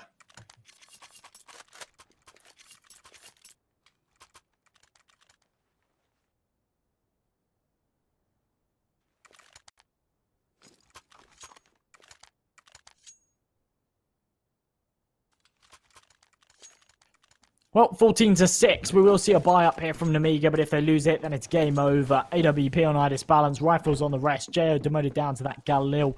And for everybody else, there's not a huge amount of utility. Deco on that boost on short, looking down into lower tunnel. Not going to spot anything out just yet as MDS and Box take this long control, accompanied by Lollipop. They're going to look to try and press further forward. In fact, that's not Lollipop. Who's there with them? It's MDS, Jo, and Box. Alrighty. That's the long attack as the bomb comes to join them. Travis playing from an arm's length. And as the util bombards the site, Travis isn't phased by it at all. He's playing from Gandalf, and he's got the support from Deco here in CT. They're just waiting to do the damage on the cross. Travis alone with this engagement. He tries to catch out the first member. Instead, Deco's the one to do so. MDS just slowly shifts his way up. He takes his time with it, but he's only good for one. On the response, the smoke goes down towards CT. MDS good for another. He doubles down into the 4-on-3, and suddenly Nemiga have their momentum. Looks like MDS may be the man who rises up for Nemiga here, with a flank of Lollipop as well to CT. Tries to make sure they don't save. The AWP falls. Davkos trades. He picks up that M4. Oh, he switches out to that M4. On the way back to CT, if he chooses to save, he can retrieve that AWP, and that might be an option for him, considering how little money OneWin have. But no, they go for it anyway. Nemiga finishes the job, and the only man with money here is Pulse. Yeah, a bit of a weird one. I mean, at the moment, they should be pretty confident that they can close this one out, to be honest. 14-7. They've got so many chances before this one comes contentious. And, you know, someone mentioned Gosu there in the chat. I know we talked about this the other day, but people don't really use Gosu Gamers anymore. That was a thing that people used as an alternative for HLTV back like years ago. Nowadays, it's not something that people use all too often, but they've like revamped their site and it looks really cool now. And it's like very similar to HLTV in terms of rankings, but for HLTV, they only go to top 200. Whereas for Gosu Gamers, they literally rank every single team. It goes all the way to like the top 1,000 teams in the world or something crazy. And it means that like we're on there. Yeah, it means that there's just everything on there. There's like every team, every player that's ever played a competitive match of Counter-Strike. And it's quite funny. It's definitely something to check out for anyone that plays Counter-Strike at any kind of competitive level. If you've got an open team, you're probably on Gosu Gamers. It's quite fun, to be honest. But yeah, with OneWin just on this eco, they're actually doing a fair amount of damage given the investment that they have. I was expecting this to be a complete whitewash, but we come into a 3-on-3, now a 3-on-2. Nemiga should still be able to take this over the top, but they've certainly taken a fair amount of damage from it, and at a time where they can't really afford it either. There's limited. I think if all three members survive here, then it's recoverable. Travis being spammed down a little bit, needs to be careful. I don't know if they saw him or not. There's a molly on Jo. Is that going to get deployed? Yes, it is, but not towards Travis. Travis now with an angle, instantly caught out by Idispanse. That must have been a laser-like response. And as they shut him down, Propler in a 1v3 now. What does he do in response? And as he pushes up from short, I think it will be a matter of attempting to save one of the AKs and T-spawn. It was thrown out of the map by Jo. Really wise decision-making by him there, as, well, Nemiga make it 8. Dare I say it, Josh? Sorry to interrupt you there. No, go on. I hadn't said anything yet. Well, I heard you take the breath to say something. Yeah. Dare I say it? Do Nemiga actually come back here? And do they? Like, they could. I mean, we know that historically OneWin aren't great on their CT side. If this was, even if this was 13-9, yeah, let's say that one round earlier went the other way, I would fancy Nemiga's chances right now. But my worry is that they haven't given themselves enough of a margin for error. Even though they are looking much better right now that they've moved over to their T side and that they've got the guns in hand and whatnot, they only have to slip up once. They only have to make one mistake and OneWin put themselves onto map point, and then Nemiga are playing for OT. They've got a 6-round gap to close, and from how many mistakes we've seen this game, I'm not too confident that they're able to win 6 rounds in a row without making any mistakes. We'll see. We'll see. I still feel, Nemiga, even though they've had an awful map, I still think that they are the better team here. Granted, OneWin definitely dismantled them and made them look awful on their T side, but it looks like Nemiga are going to have a crack at doing the same onto them, as there was an initial man advantage for OneWin, negated by 2 quick kills. We see the aggression of Propler, FAMAS in hand to at least try and hold. I don't know how that molly hit him, actually, but fair enough. But the mollies continue to land. There's Jo to respond back and forth, leaves it all onto Propler. In a 1v3, MDS finishes the job. Nemiga with 9 now.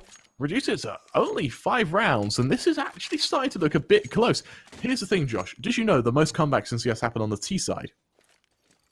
Well, it kind of makes sense. I didn't know that, but that does make sense. Because once you've got the control on the CT economy, this is what we're seeing. Because the CTs don't get an economy, every buy round Nemiga win, it counts as double. Because they have the follow-up eco, regardless of loss bonus. And for Nemiga, that's something they can abuse. We see a fast hit towards B. Beautiful read, because OneWin, look where they happen to go, Josh. Especially at this kind of stage as well. I mean, you say regardless of the loss bonus, that's something that comes into play a little bit later on. But at this stage, when OneWin don't have that loss bonus, they're literally at $2,100. they're going to have a fair few rounds here. In fact, I say $2,100, $1,900 I think was their loss bonus going into this round. So they're going to have a couple of rounds here where they're going to struggle for cash. Going into this next, we will see a buy-up as Nemiga put themselves onto 10. But if they lose it, then yeah, you're right. We'll see this go 14-11. One win won't have any money once again. We'll see it go 14-12. And that's where it really starts to close and becomes anyone's game for the taking. AWP on Idis Balance. Deco on the other side of things to counter it. This time, though, it's not the Idis Balance show, and it's not the Deco show. Travis sitting 23-13. He was the man that's putting up big numbers over on Nuke as well. And MDS stepping up to the plate. The clutch player, a new challenger. I like it. New challenger approaches, and this time he's joined by Lollipop as we see some pushes come forward. For Box, flashes his way ahead. Bought out by Propler. It's messy, but Propler finds the kill. So, into a 5-on-4. We've seen this happen twice now, where one would have got the advantage, but Nemiga have traded it out. For Nemiga, long control is where they've poised themselves, but they haven't actually moved anywhere else. They kind of put quite a bit of reliance on there being a fight on long. There hasn't been. Now where do they go? And it looks like they actually just turn their attention towards B. It'll be interesting to see if it works out, and it'll be interesting to see if it's enough to topple them. With a minute left, they get ready for a hit. What on earth can one win do? In my mind, it all comes down to whether they clear Dav cost or not. Yeah. If they throw a molly into Dav cost's position, which, bear in mind, this is a fairly common angle, then it really, really does turn the tides. The issue is they haven't got a Molotov in place. They absolutely have to check it. And there we go. MDS turns, hits the headshot. JO able to follow up onto Polt, who's only good for one. And just like that, we see it go into a 3-on-3. But a 3-on-3 that favors Nemiga because they've got this B site notoriously impossible to retake. Idis Balance almost hitting the shot through the smoke, but he can't quite do so. And now they are ready for this. They've found themselves 2 Molotovs as they've pushed their way into this bomb site. And as Deco's on a very interesting boost, we do not see this very often. In fact, I've never seen this before. He's not able to connect for anything, and he'll fall away from this. With that AWP and with no aggressive util, they say, do you know what? We got no chance with this one. We haven't got any kits either, so we're just going to fall away. We'll allow Nemiga on to 11. However, instead of going into round number 26 with no money, we'll go in with a fair amount of firepower, and that's what they're going to go for here. However, this scoreline is really starting to close. Yeah, and you know what? I'm actually starting to believe in the Nemiga comeback as they move forward at 14-11. One win in a fair bit of trouble.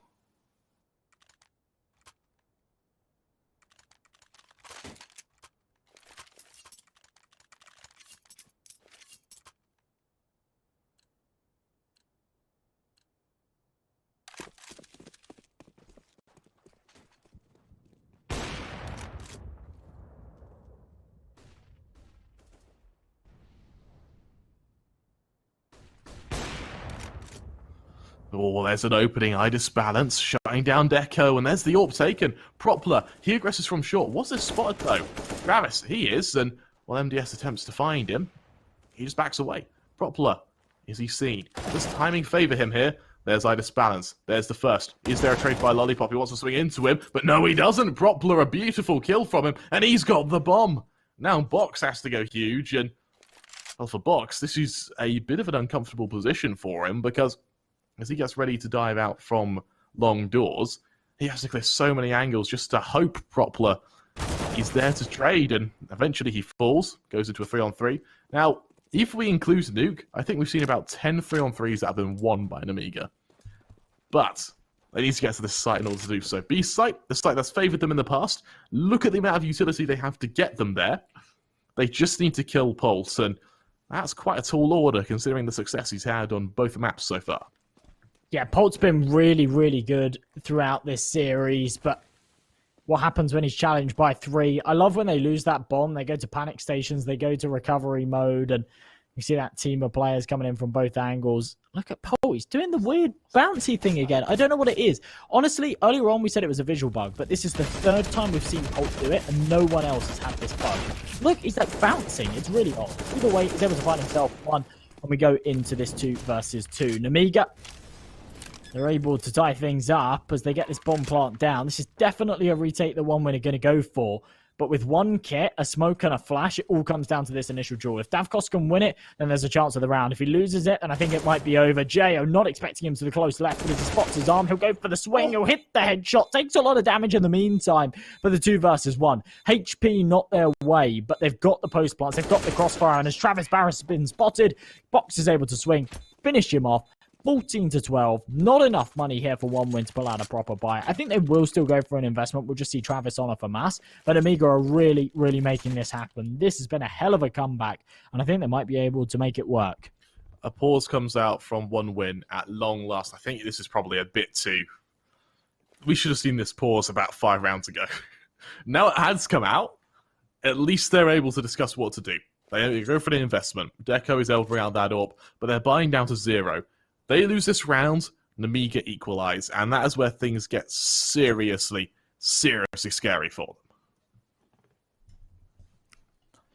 Yeah, we see this buy-up come out. Travis, he was the only one that didn't have too much money, so he's going to go down to that MP9. Over on Propler, he'll have a FAMAS. I'm pretty sure Davkos has got a rifle on the floor for him. Bear in mind how much money they had. I can't imagine Okay, yeah, he's on the MP9. Polt's got the AUG. That kind of makes sense. In fact, no, not Polt. Travis has got the M4. That kind of makes sense, bearing in mind the damage that Travis is outputting. They're going to go for a little bit of a swap there. But as Polt falls early, brilliant shot through the smoke from Midas Balance. What a time to find an entry like that. It is traded, though, as Lollipop gets super aggressive towards Long. I'm not sure how I feel about that one. It makes sense to go for before getting that opening pick, but finding the opening pick on the cross towards B, realistically, you should be kind of calling off that long aggression because you say, do you know what? We've got the man advantage. We can reset here. We can maybe go towards B. Unfortunately for them, that communication, that coordination isn't there snappy enough, and we go into a 4-on-4. Minute 20 on this clock for 1win. Pretty much all of their utility has been deployed early. They've got a HE and a smoke left to work with. No kits on any of these players, so they are heavily reliant on the bullets in their barrels. And if they can't connect with those, I don't know how they're going to pull off a retake, and I don't know how they're going to defend a site. Earlier, I thought we were going... I thought it was 1win just not having the utility, and that's why it was finished off early. Now it's actually they just, as a team, deploy their util pretty quickly. And as a CT side, it means they kind of scratchy at the trigger. They see contact, they think, oh, they're coming, then just drop it all. And as we move into this kind of 40, 35-second execution from Nemiga, 1win, they have a read on what's coming, but they've only got a nade and flash bar that's already been deployed to stop them. And for Nemiga, all it'll take is a straight execution. We see Deco on car. Molly will definitely ruin his day.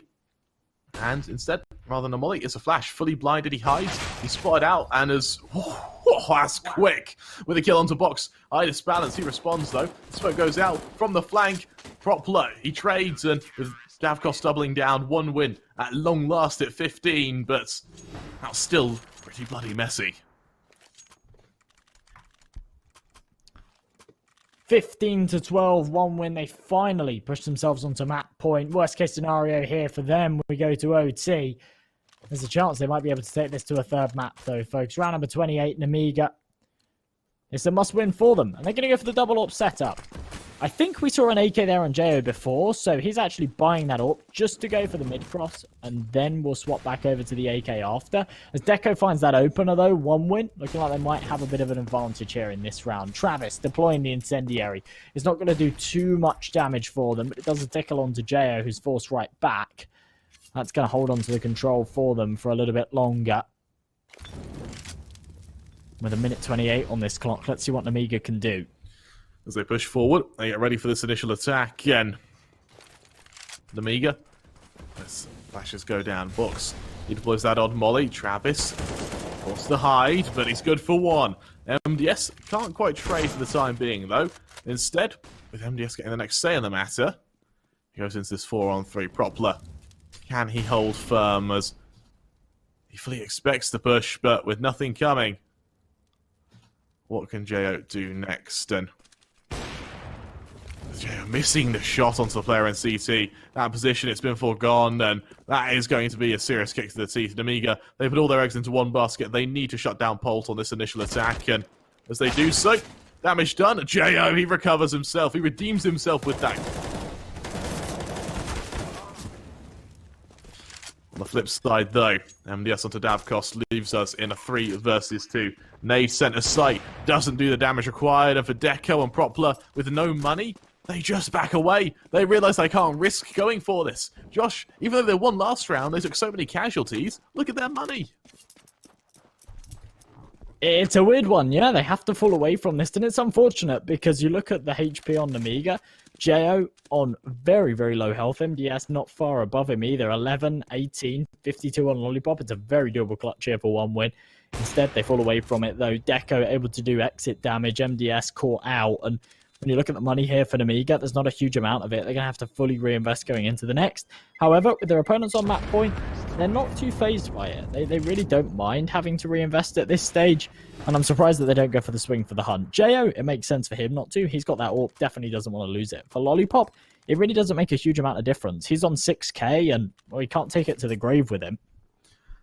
Absolutely right. However, it means Util can be invested. And with Util on every member, we see 1 win now in a position where they lose this, Nemiga take it to OT. They've got they've got any money behind this buy. So Nemiga, they win this, they reset 1 win whilst making it 15 to 14. We see aggression towards short now by Deco. This is a gamble, but it pays off. MDS to fall, and that is a hell of a player to shut down. Response from Nemiga. What is it? Well, it's long control. They push forward, they get ready for this initial hits, and this time 1 win looks to engage them for it. Propler leading the charge forward. Allows the flashes to go down. As the set piece goes out. Nemiga, what's the response? 3 players caught towards blue, and with Travis good for 1, make that 2. I think we see 1 win take our second map here. As Jo attempts to hold. Idis balance. What does he do next? Well, he's got to open up something, and as he moves towards mid, he waits to see where the further aggression is from, but for Jo, catches out Travis. Into a 4v2 when he's bear in mind, if Nemiga win this is like game winning for them. As Idis balance spots towards mid, he tries to double down, can't quite do so onto Davkos, and this leaves Jo in a 1v3. Well, he's definitely good enough to do it. Can he do it now? AWP in hand, 40 seconds to play with. That's not a lot of time, especially when you're already on top mid. And what it means is that he needs to win an AWP duel with Deco towards long. With 35 seconds left, he needs to do so quickly. Deco taking this initial engagement with him. And if he kills Deco, then it's Nemiga actually can pull forward, but he can't. Deco finds the kill. We see a great round from 1 win there as they make it 16 to 13, and they take map 2 of our best of 3 series. Deco got dropped a snakebite case at the end as well. Did he? Yeah, Perfect. see, All the better. Even better. An extra £2 for him. As we go into this third map, Kremer, I really don't know who's going to be able to take it. Remember, it's a stronghold map for both sides, and we've seen really strong stuff. We saw, of course, Nemiga take 1 win's map pick in overtime. It went the distance. Going into that second map, 1 win were in control the entire time. Despite the fact that it came down to a very, very close scoreline, it went 16-13. I really was thinking that maybe Nemiga would be able to pull it back. At the end of the day, they were on the back foot throughout the entirety of it. So you've kind of got to bear that in mind. I'm not sure what's in store for us. However, it's an exciting third series of the day. There's no way that you want to end our day, our first day here on the Epic League, the RMR event, without anything more than this. And honestly, I think that the third map should be a contentious one. It should go down to a really, really close scoreline, potentially even overtime on the cards. We've seen our fair share of it today. For now, though, folks, we're going to go to a 10-minute break. When we return, we'll see who's going to prevail and who's going to go 1-0 in the Swiss stage and who's going to go 0-1. Don't go anywhere. We'll be back with you very, very shortly. There are only a few seconds to close this round. A headshot. Nice. Fist bumps go to the teammates.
Can I be your superhero? Superhero.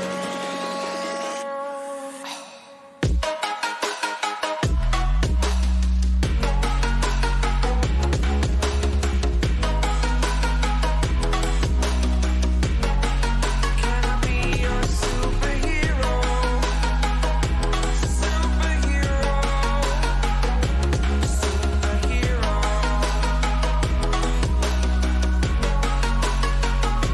Superhero.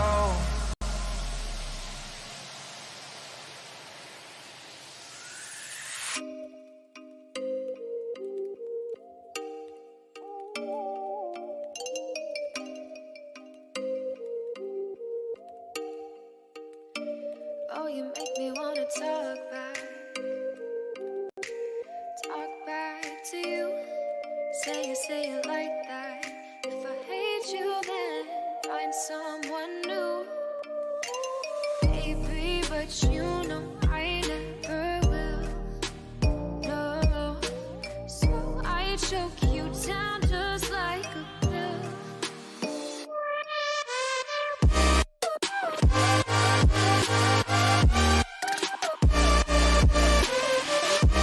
Oh yeah,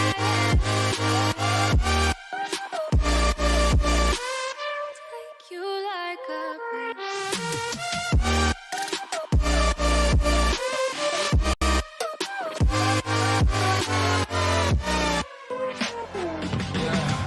I can never ever find the right words, and there's no way this is real life.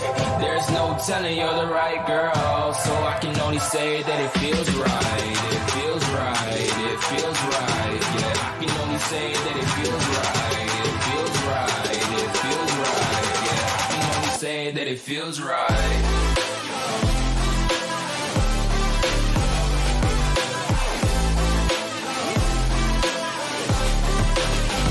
That it feels right.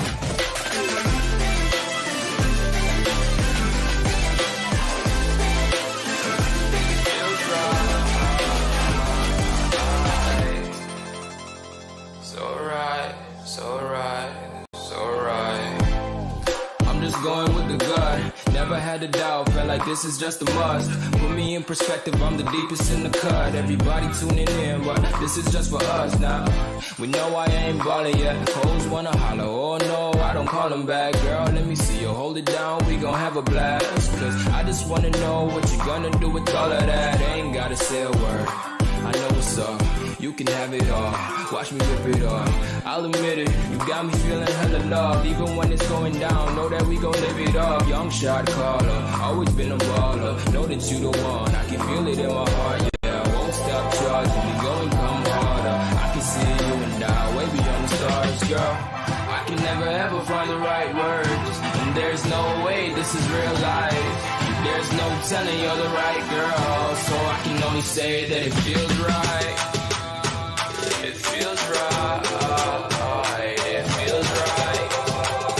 It feels right.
Rising with each beat of the music is bringing little flames in the fire that keeps burning. We're inviting the night in.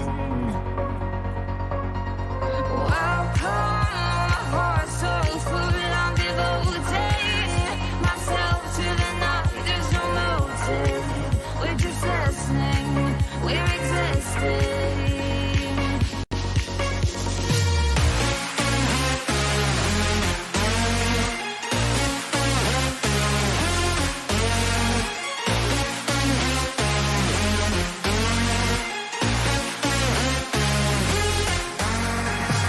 We stay when the music plays, and I'll stop below and the people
A little bit of light, a little bit of gold. Under pressure, you start to fold like a diamond from gold.